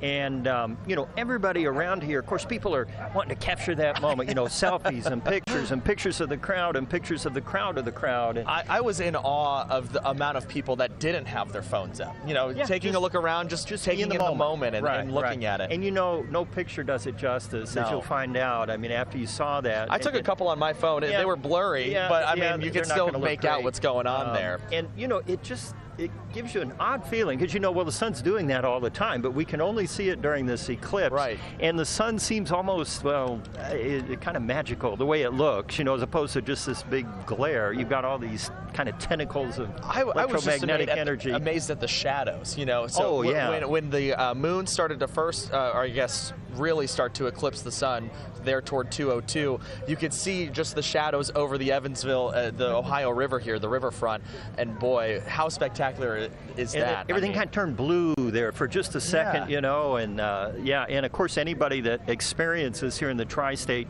hopefully everybody had a clear sky. I was watching, and when we started to clear, when the moon was about, say, 95%, I noticed all the cloud cover around here dissipated, and I think, because it's cooler, you're not causing that condensation to occur as quickly, and so we got this window. But if you look just to our east back there, we've got, of course, we got clouds piled up, and then back here to the west, it's a little overcast now. We're looking, now the story quickly changes to a very wet, stormy week coming up. Yeah, we certainly got lucky. I heard Byron mention, an 11% chance that there could be severe weather on any given day in April. Yeah. I mean, we certainly did luck out. It was a little touch and go earlier this morning where we thought we were going to see fog and clouds, but things really cleared out, and I'm just amazed at how perfect the weather ended up being for this event. And I'm so happy for these people that, here we've just driven a couple blocks to see it down here, but you've got folks from all over, literally all around the world, but around the Midwest here definitely. Yeah. And the effort and the time to get here, and then you hope and pray that it's going to be right, and it was.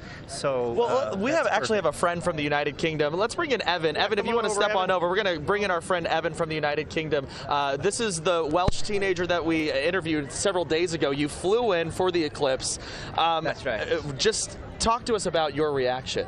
Well, for me, I said as it came down, I thought, this is one of those moments where, when you're thinking back on your life, right, at any age, you reflect on certain things as landmark moments, and this is what I would call a landmark moment. It's been the centerpiece of probably my entire life, and certainly what I've been thinking about every day since this beginning of this year, and it was really beaten my expectations. I thought it would be amazing.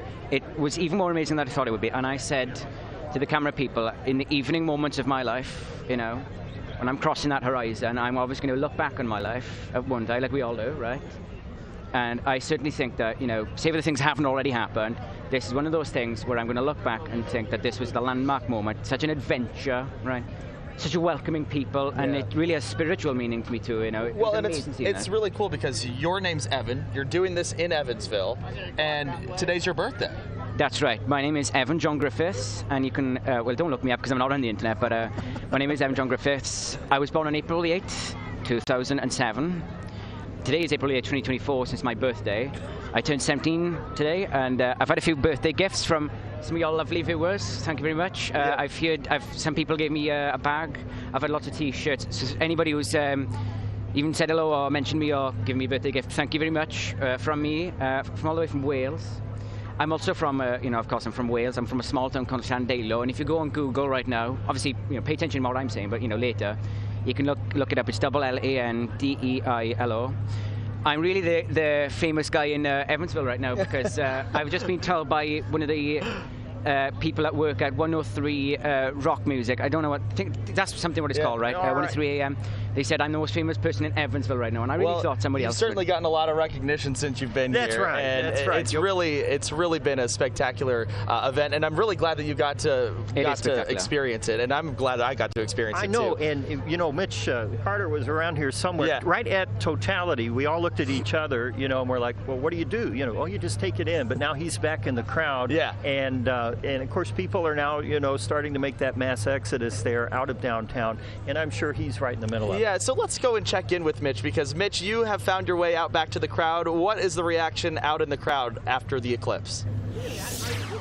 Yeah, well, Tanner, Jeff, I know you guys were just talking about our birthday boy from Wales. However, I've got someone here who just celebrated, I think it was 21, right, this year? Yeah, right. Tell folks who you are.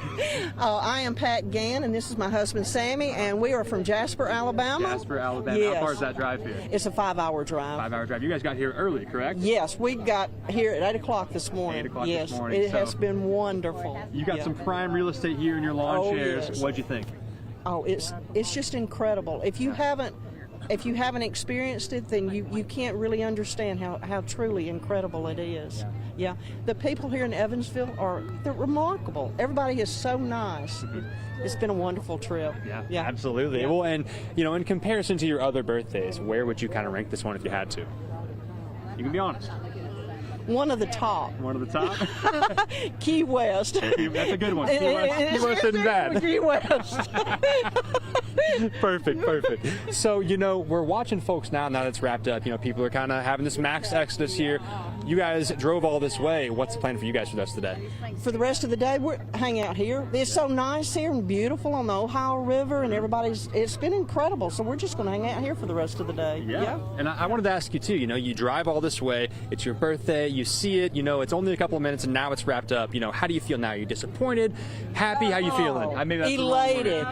Walking on a cloud. It is just amazing. Yeah. It really is. I figured disappointed was the wrong word. You want to take it all in. Yeah, absolutely. Yeah. So, moving forward here, are you guys bigger fans now of kind of solar events? How's this kind of shake out? This is our second one, so yes. Ooh, very nice. Yes, we are eclipse chasers. Yeah. Perfect. Well, thank you so much. Happy birthday. I appreciate it. All right. So, like we were just talking about there, a lot of people out here for different reasons celebrating. Of course, though, the big story now that it's wrapped up is all the people making that exodus, trying to get home, wherever that may be. We've got crowds here kind of moving their way in and out. For now, though, Brianne, we're going to send it back to you in the studio. All right, Mitch, thank you. Robinson Miles and Max Parker have been in Albion, Illinois.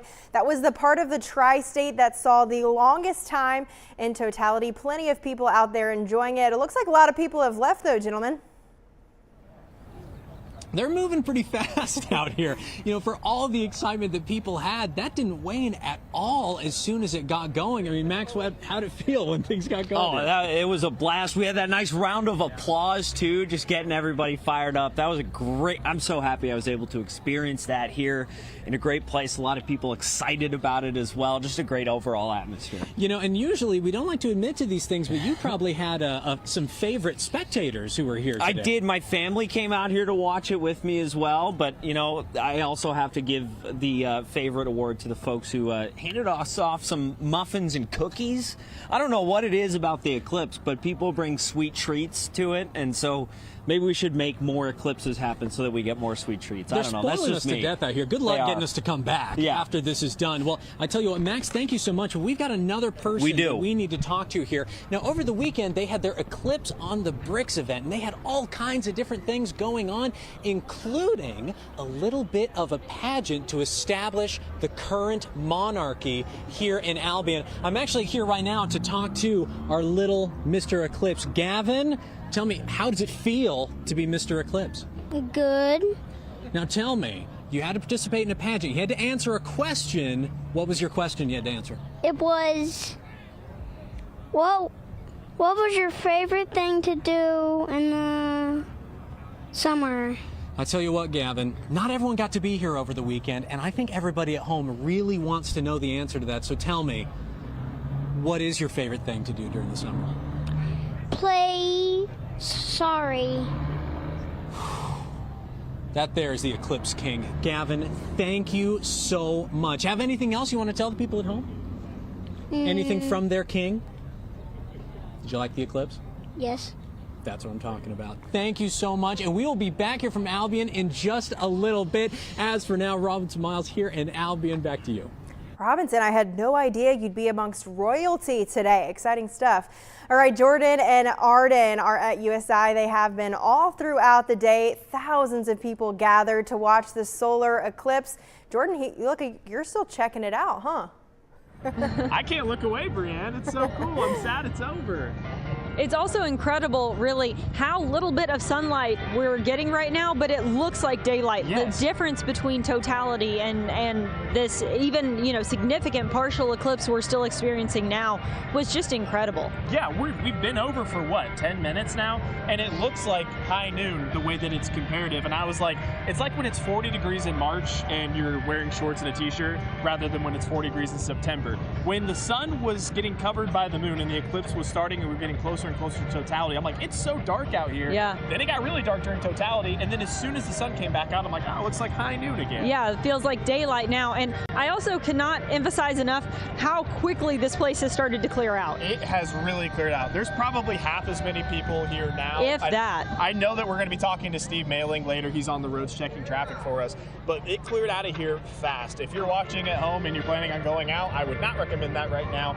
Again, Steve's watching the roads, but there is a lot of people, a mass exodus right now. The moment totality was over, everybody who had their tents and their chairs and their blankets all set up out here immediately started to pack up and hit the road. So that's something we've been talking about for quite some time now, that it was going to be a slow trickle in and then a mass exodus when totality was over. And just anecdotally, that's what we're seeing here at USI's campus as well. But it was certainly an incredible experience. Once in a lifetime opportunity, and it lived up to all the hype that it was getting. I mean, as it got darker and darker, and then you could see the moment you could take your glasses off, people here were so silent in like the seconds leading up to it. And then as soon as you could take your glasses off, there was cheers, there was people pulling out their phones, everybody's staring up. Do you believe that? I mean, the sun is actually behind our camera right now, so it kind of felt like everybody was facing us and looking that way. Arden, we could actually see some planets too. Yeah, it was really interesting. You know, we were so lucky that we had enough totality to really sort of take our time and take everything in.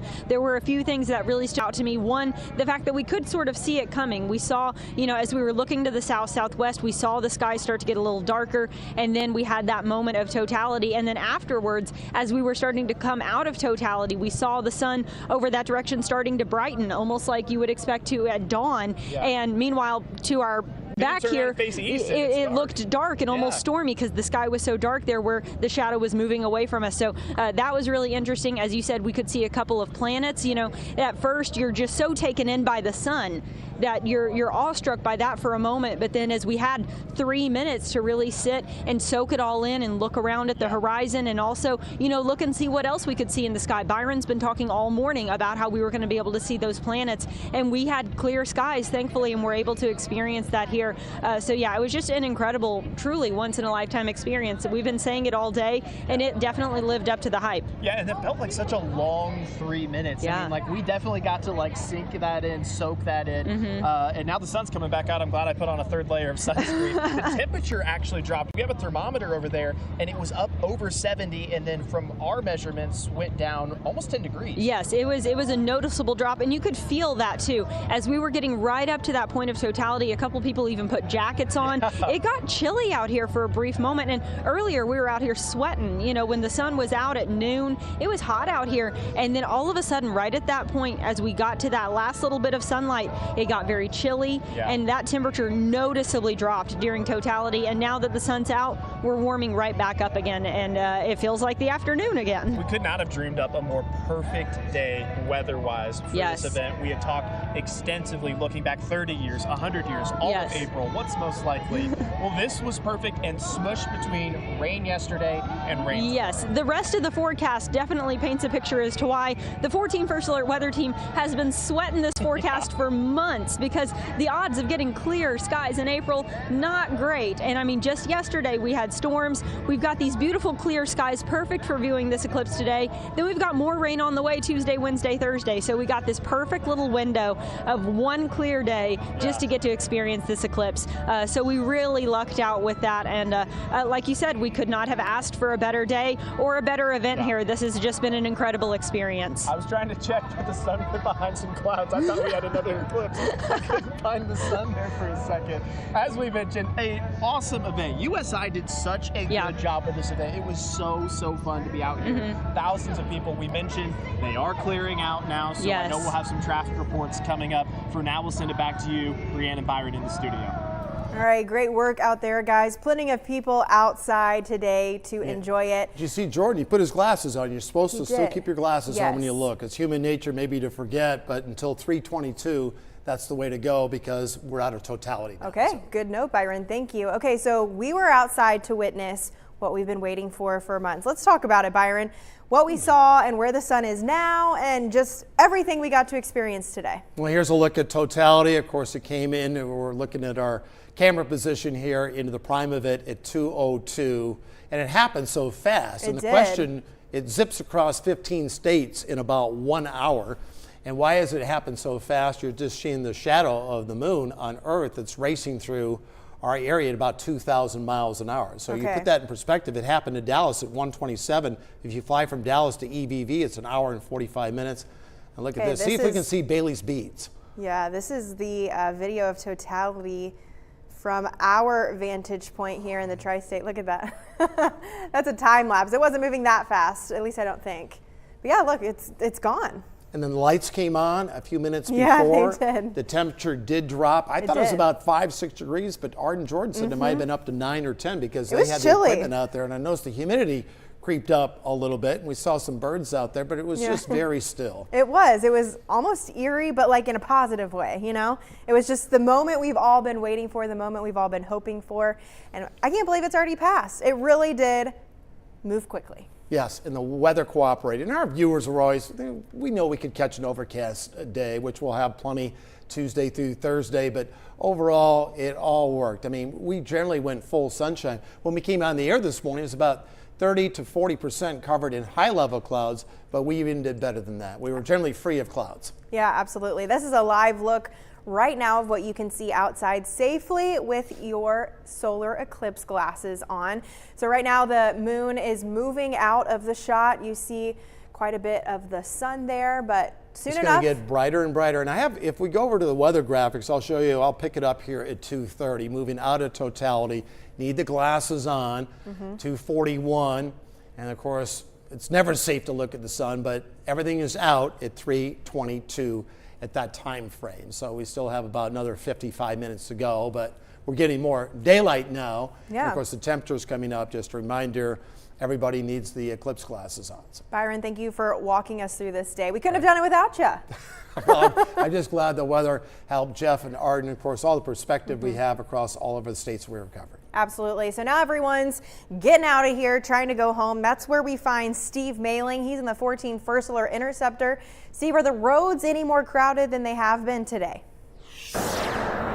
That's right, Brianne. This is the most traffic we've seen in the past 4 or 5 hours, might I add. Both southbound and northbound 41 pretty populated with vehicles. I talked to a couple people there at the Trocadero. They told me they were getting out of town right after the eclipse, and that is exactly what we're seeing people do right now. I know we had recommended that folks stay for a little bit because the congestion is definitely going to start to build up. We're actually already seeing brake lights down by Waterworks Road going northbound on 41. I have to imagine we might start seeing a little bit of backup coming over the Twin Bridges as well. So folks, you just have to stay alert on these roads because we are seeing an influx of traffic as we expected, both going south and northbound. We maybe not had expected the northbound traffic as much as we did southbound traffic, but we're seeing a decent amount on both ends. So stay alert out on the roads. Remember, do not pull over onto the shoulders unless you absolutely need to be there. If it's an emergency situation, if you need to get off, make sure you're filling up with your fuel, you're filling up with snacks, you have your phone chargers, because it could get a little bit more congested as the hours and the minutes seem to tick away. Again, we are seeing pretty decent traffic over on the northbound side of US 41 by Waterworks Road. It might be because of the stoplights. We're going to get down there and try to investigate that out a little bit more. But please be sure to reach out to us. Let us know what parts of the roads you're seeing trafficked up. Obviously, if you are safe, make sure a passenger will reach out to us. But tell us where you're seeing the most traffic. We're going to keep an eye. We're going to try to get you some workaround routes if we can. But for now, Brianne, I'll send it back to you guys. All right, Steve, stay safe out there on those roads and everyone driving as well. Throughout the day, we've asked to see your photos of all the celebrations of viewing the solar eclipse today. Anything unique or fun you're doing with friends or family? We know there's a lot of events taking place all throughout the tri-state, so let's get a look at some of those pictures we've gotten. This is the fire department. My future father-in-law, Joey Jones, here with his men. They have been working super hard today. All of our officials have been working hard today to make sure you are safe. Here is Mary Nelson. She's having a neighbor viewing party. Look at everyone safely watching the eclipse with their glasses on. Heather Gable, her Great Dane, even was keeping his eyes safe today. Very smart, Miss Heather. Here's Karen Dorner. Leah, her doll even has glasses. They made eclipse glasses for dolls. Who knew? And this is one of my favorite photos of the day. These three kids, Huxon, JB, and Lucy, enjoying the start of eclipse here in the tri-state. Definitely one for the memory books. You can upload your photos on the 14 News app. Our web team's looking over those, and they'll be on 14news.com throughout the day. Thank you so much for sharing those with us. All right, we're going to head back to the riverfront right now. So Tanner's been out there all morning. Jeff Lyons also there with him. Gentlemen, what's it like down there? Oh, well, it's just me. So we have just me right here on the riverfront, hanging out, watching the crowd slowly trickle out. Take a look behind me. You can see all these folks.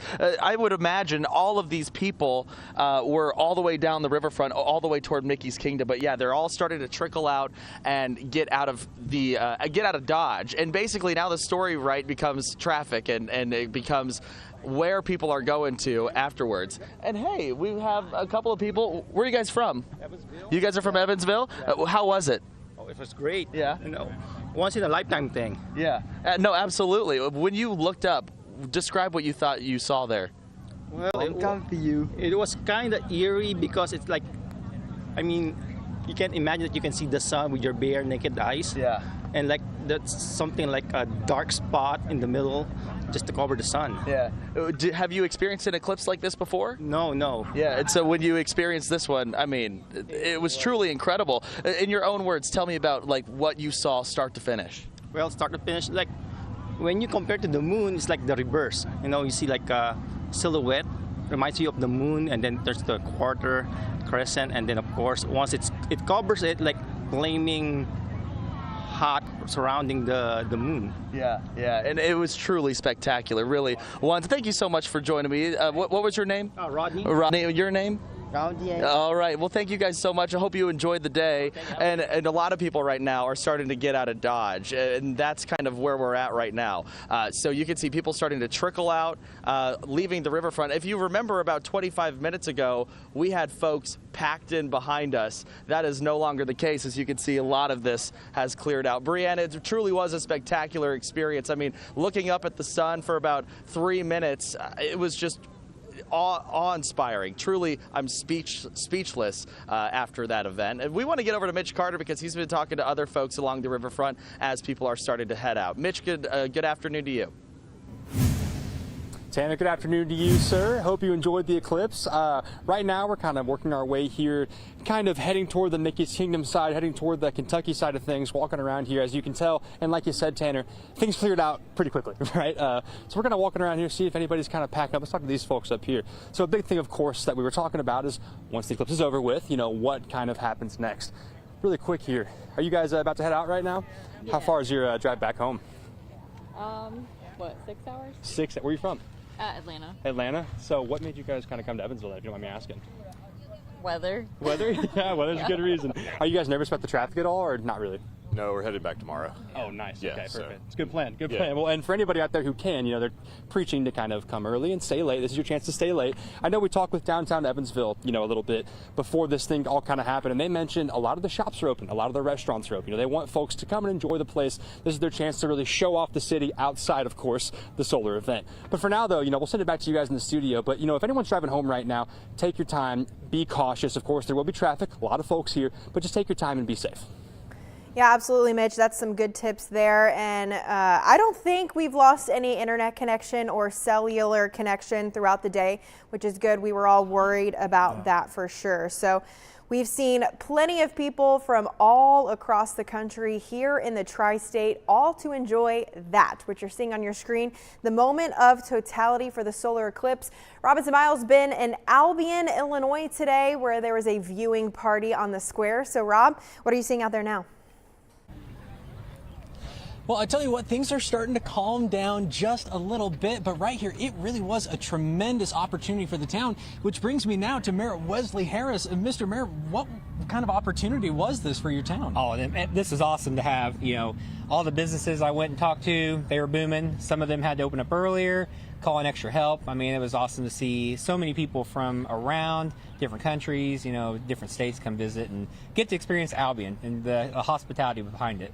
You know, this is the sort of thing that really just kind of falls into your lap. So what kind of pressure does that put on you guys to really nail it? You know, it's one of those things that you hope for the best, and weather worked out perfect for us. It's a beautiful day, and You know, you just never know what's going to be, but no, it was a lot of pressure, and it worked out. The Chamber of Commerce did an awesome job by getting everything prepped and set up, and had an excellent weekend up here.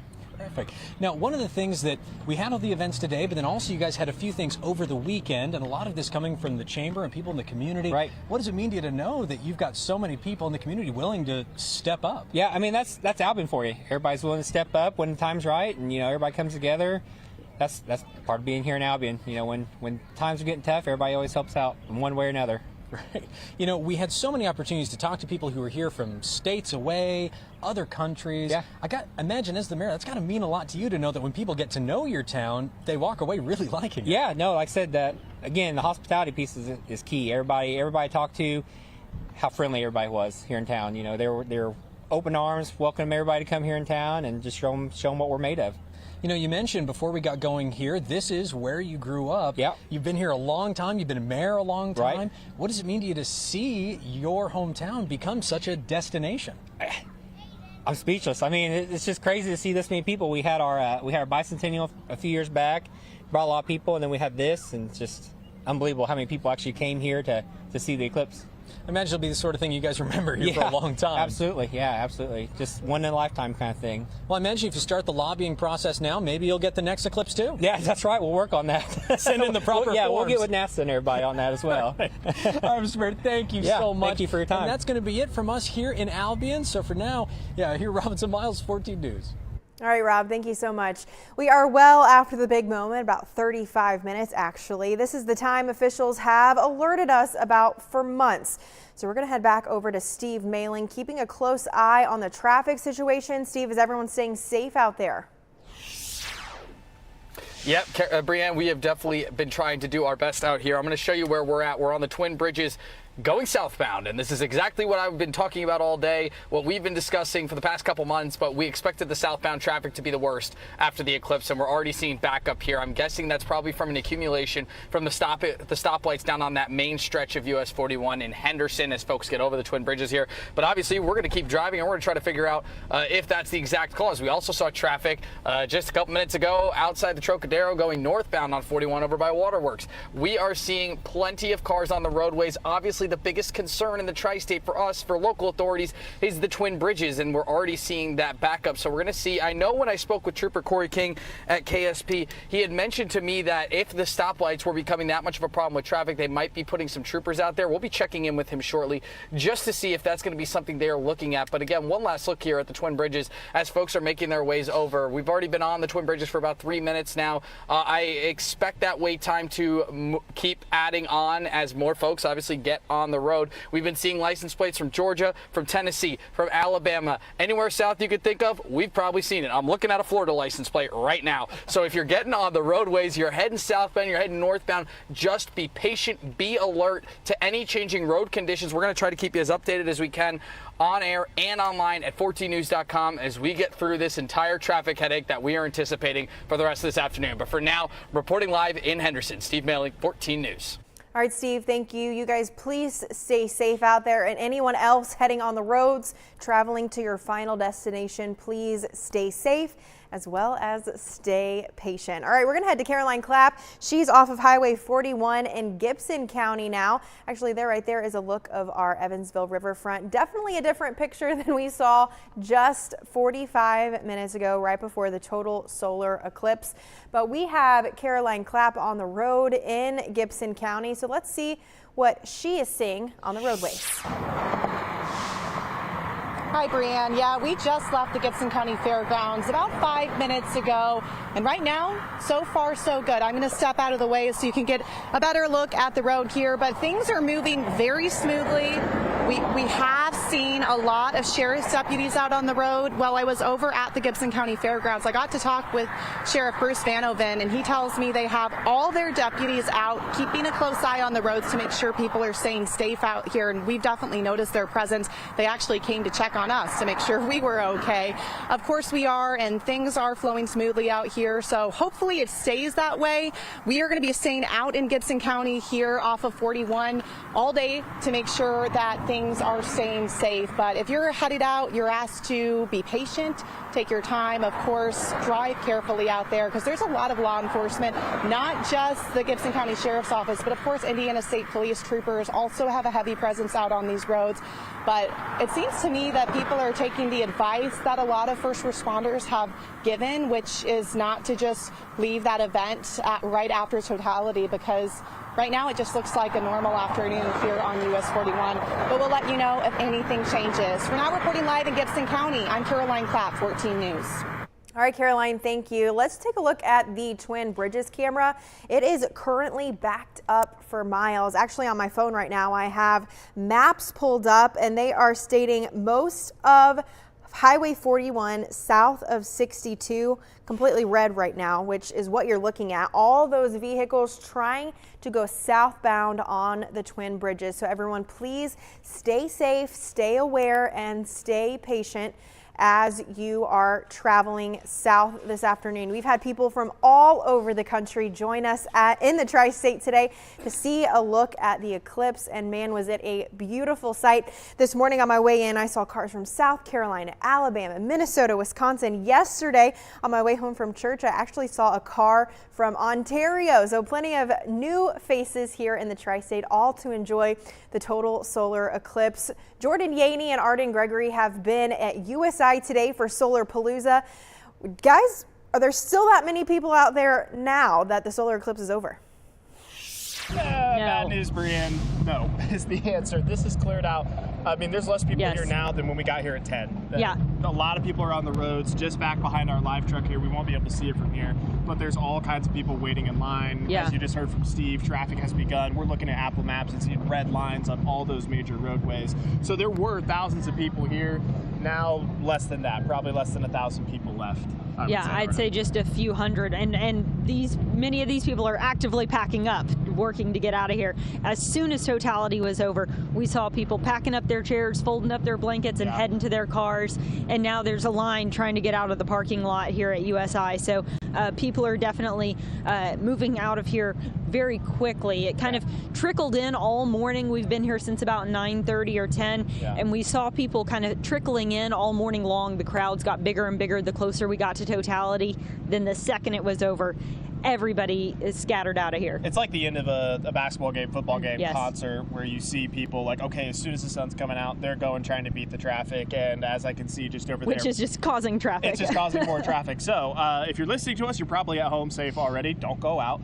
If you're listening to us on the road, you're going to be in your cars for a while. But one thing I do want to point out, Arden, we had a lot of things that we were keeping in mind. Obviously, the traffic was one of them. Safety was one of them. Safety was great here. Everything was awesome. Yeah. One of those was cell phone signal. And you and I say, it was fine for us. We have AT&T on our work phones here at 14 News, but our connection was great. Yeah, I can't speak to other places, but personally, we never had any issues with cell service throughout the day today, all the way up through totality. I'm still getting, signal on my phone right now. That's how we're hearing you guys, is through a phone call. So we haven't had any issues with cell service, which is a blessing. I know that was one of the concerns with this many extra people and this many people crammed into sort of one space for all these different large events, but that has not been a problem for us today. I'll be interested to see how traffic plays out as we go through the rest of this afternoon and evening.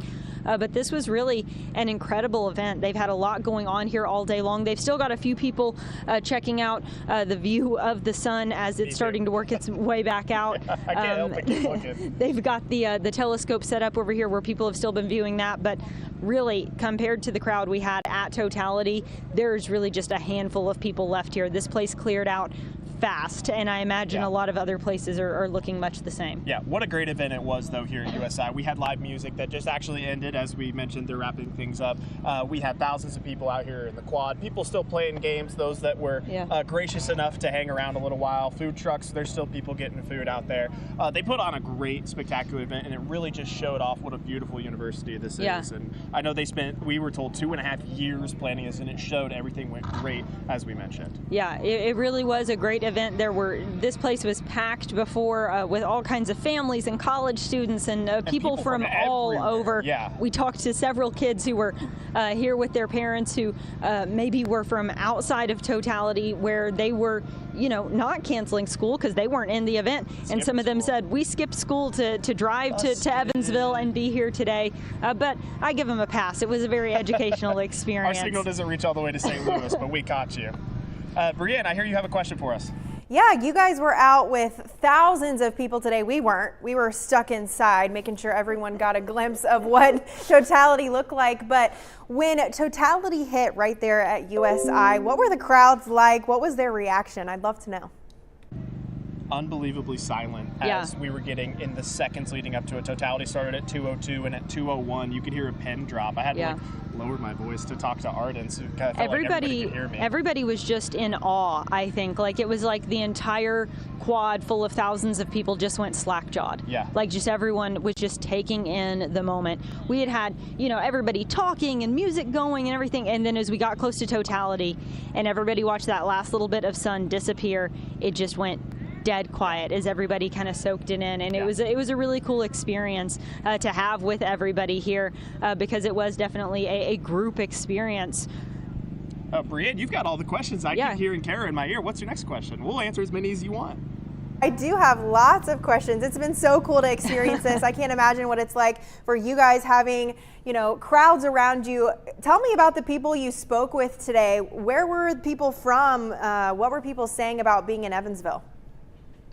Yeah, we heard from people that were from South Dakota, Atlanta. You mentioned St. Louis. St. Louis. Some people closer, like Tell City. Owensboro. I talked to some people from Owensboro. So people from around the tri-state and then people from all around the country.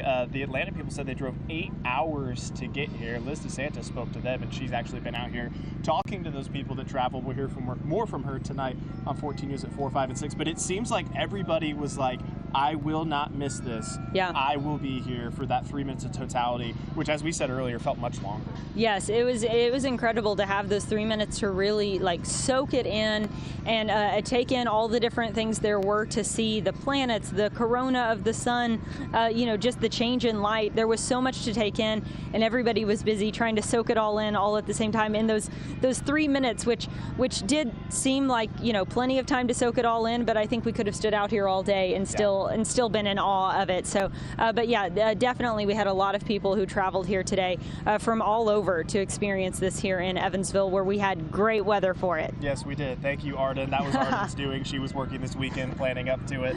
So she got us the clear skies, so you can send all your good wishes and your thanks her way. Take all the credit, none of the blame. Absolutely. All right, we had a great time out here, and that 1% difference from being from 99% to 100% Totality, what a difference when the sky went dark. Certainly a once-in-a-lifetime opportunity. Brienne, we'll send it back to you.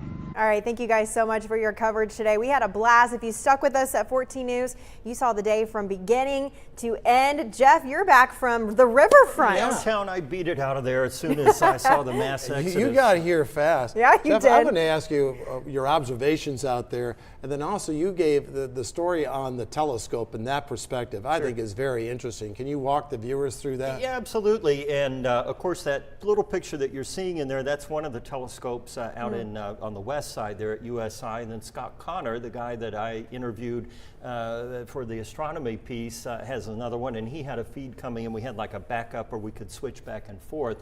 But the point is, all eyes were on the sky, of course, and then downtown at 2 o'clock, then it got quiet, of course, but then when Totality happened and those planets came out, you could see the corona, there was this huge cheer that went up. And but then it went right back down. Everybody was taking their pictures, and looking up there. And I was kind of doing play-by-play, and I don't know if anybody, like, okay, 1 minute to go, everybody, now we got 30 seconds. And then when it finally happened, then you just kind of stand there and you're thinking, wow, that's the moon. It's like narrating a golf tournament. Yeah, right. Let's see the video, actually. But and I was, we were all sweating this forecast particularly. today. Well, we had stratus clouds till 10:30 this morning. I know, and there was actually a pilot that I talked to down at the Four Freedoms Monument. He was going to fly in from South Carolina and opted to drive. He said there were no rental cars and the airport was booked up. I guess when you fly a plane in, you have to have a parking slip. But anyway, he came and we were talking about the sky cover and that. And what was interesting to me was that when we were about, I would say, 80% covered, the clouds quit coming in to that area. You know, you could see cumulus off on the southern horizon, but nothing was moving, and the sky then began to clear up a little bit. It was a little milky, but not much, you know. I mean, certainly didn't dim the effect of it at all. Well, we went out and talked to libraries and school programs as we take a live look. Just a reminder, and Jordan and Arden were doing this, you need to keep your eclipse glasses on. And I know you guys know this, so we'll also take a look at our across the Twin Bridges and traffic there as we lead out. We'll be back into at 3:22. Our coverage will go until 3 o'clock overall. But when we came on the air this morning, Jeff, we had about cirrus clouds about 30 to 40% sky coverage. We ended up with about 10. Yeah. Historically, in early April, we look at broken skies where 2/3 of the pie will be covered in clouds. We kind of No one can possibly understand what a gift today was. If you fooled around with weather here for any length of time, you know, April is always a little dodgy. I looked at Google traffic just before I walked out here, and the Twin Bridge of the southbound is really the only friction point right now. All the other roads, you know, a little slowdown here and there at interchanges and that. Then I looked up the road toward Indianapolis. I thought, well, let's see how they're handling it. And at least right now, and of course, they were a couple minutes behind us. And the Indy 500, the Speedway was open. It was so open, the patrons were there. But it was not showing abnormally bad traffic up that. This is good. Google traffic now up there. But I suspect, as you know, another hour here or so after we end our coverage at 3, you're going to have people, of course, going home from work, and then you have everybody else that's out there too. So it may be slow going, but this is again not a surprise. You know, we in 2017, folks did a very good job. Yeah, they did. They were patient. We learned from it too. Yes, we did. We took notes on that. I got a question. You didn't get to go outside? We did go outside. You did go outside. Okay, I heard you say you were stuck inside. I thought, oh, brother. I think Venus and seeing the planets, and I couldn't believe how vivid the planets were, the 2 planets. Yeah, Venus popped immediately at about 99.5%, and then the other ones lined up right where they were supposed to be. So, just, you know, the beauty of science, right? Everything lined up the way it was supposed to. Absolutely. You gentlemen know the uniqueness and the absolute history that this event was. This is my first ever solar eclipse, so for me it was a remarkable thing to see. But tell our viewers right now just what a day in history they just got to capture. They did, and so many. You know, it wasn't just us. I mean, that thing, except Texas, I think they got clouded out from what I saw. And historically, we talked about leading into the event. A lot of the scientists were going down to Mexico and Texas because they have the highest probability of catching sunshine. Yeah, the climatology. It was actually us that folks reevaluated in the Northeast, which is generally an overcast time of the year when you get up into Vermont, New Hampshire, eastern New York, some had full sunshine. From Lake Champlain, you know, people had their telescopes and things set up there. And there will be other total eclipses. They just won't be here, and you'll have to travel to see them. But maybe this is any place on the planet can see them, even the North Pole, the South Pole, but we get about 2 every 3 years. Yeah, we're well, my wife wanted to ship me there last week, to be honest. That's a little humor, but he's here all week. Historically, in 2044, it won't be quite. It averages about every 375 years that it'll be at your house. Yeah, I'm going to throw a plug in too from my wife to recycle those eclipse glasses. Oh, yeah. They are recyclable. We did a story on that last week. If you don't know what to do with it, hang on to them because I'm sure there will be opportunities to recycle them. I mean, they're going to be of no use, you know, unless you just want to look at the sun. But well, I know for sure the African American Museum here in Evansville is collecting them.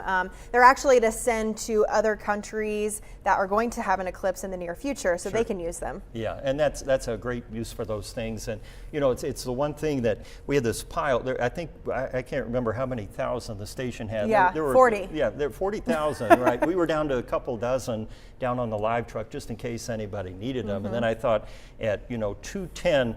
This is the most worthless piece of cardboard, but you know, sought after before that. But if you can recycle it, go for it. So not only did we experience this today, but the animals did too. We have a camera of the penguins. They look like they loved the day. Check them out swimming. All the people visiting the Mesker Park Zoo.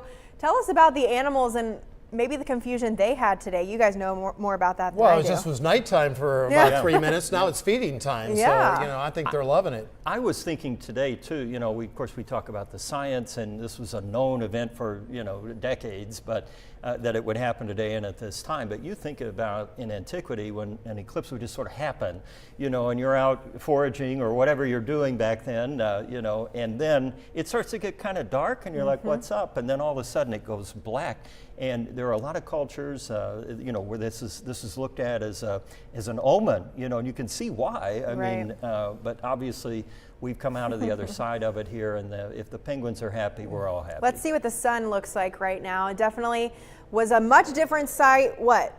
About an hour ago? About an hour ago, yeah. So at 3:22 it'll be back. Everything will be, but of course, we all need the eclipse glasses, and I know folks are doing a nice job with this. Yeah, so you we'll can't be returning to normal here in a few minutes. Can't look at it at all, you know, without those glasses on. And yeah, the other thing that I was looking for, and I did not see, at least I don't know, maybe I was too freaked out, was the Bailey beads, you know, the little shimmers. I didn't see them. I didn't see them either. I did not see them, but I'm sure somebody, I saw them last time on our coverage, but I did not see them this time. Yeah, we saw the wedding ring was kind of prevalent throughout, you know, the very bright one area there. It would have been on the about 4 o'clock on the moon, you know, if you think of the moon as a clock. But the corona was very spiky, and this eclipse differed from the one in 2017, at least for me, because the shadow was bigger, so it was darker and of course longer, but because of the size of the shadow and where we were, that twilight, you know, all the way around was much more deep, And then when street lights came on, and I kept thinking when I would tell people the street lights are going to come on, in the back of my mind I'm thinking, I hope the street lights come on, and of course they did. You know, it was just like, you know, 8 o'clock down. Yeah, we were down in the parking lot and the lights came on. It got cold too. I wasn't expecting that. I got a little chilly down there. I was like, where's my sweater? Actually, the temperature drop started once we got to about 50% and beyond on coverage. It dropped, and I'll be interested to look at a temperature trace for this afternoon because I would estimate 8 to 10 degrees easily because it was comfortable. It was hot down there when we started, and by that 50% coverage and beyond, you know, it got cool and quiet. I didn't notice whether the crickets chirped or the birds roosted or any of that. I did not hear it. We were listening in the back, if we have the Twin Bridges, if we can see if traffic's maybe eased a little bit, still pretty busy now it's southbound. Moving along, and you know, people knew that this was going to be an issue, you know, traveling in that. So I think we're just seeing people taking it easy. You know, nobody's got any place they have to be immediately. So that's the way slow and easy will work every time.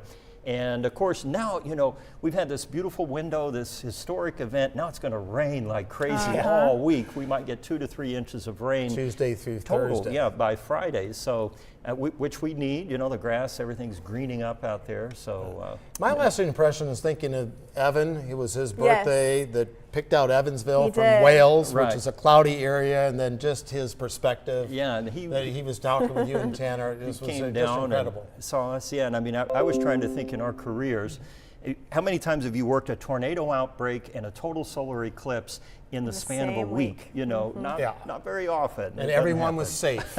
Yes, that's a great footnote. The great blessing in that. So we're going to stop at 3, right? Yeah, I just wanted to ask you too, what was the vibe, I guess, of the riverfront? You know, you were down there throughout the afternoon, people from all over the country there. You know, it was strange because, you know, typically people are down there for fireworks or back in the day, the hydroplanes or something. So there's a little boozing going on and people are kind of wild. But this was a really quiet crowd. Everybody was, you know, having food and just enjoying themselves, but wasn't rowdy. You know, you didn't have any fireworks or anything like that. Look how calm the winds are. Yeah, and they picked up after themselves and headed out. So yeah, we might invite the total solar eclipse to come back next year. Yeah, let's do that. Might be easier to get than the hydroplanes, but and you know, people obviously most of them were not from here, so they were looking around and taking it all in. They really seemed to enjoy, you know, Evansville in our case, but I'm sure all the other towns in the tri-state. Oh, plenty. We had people all throughout the tri-state today making sure you were updated. We had coverage throughout the day. Thank you so much for joining us for this Great American Eclipse special coverage event. We have news coming up at 4 as well, 5, 6, and 10. So stick with us. Thanks.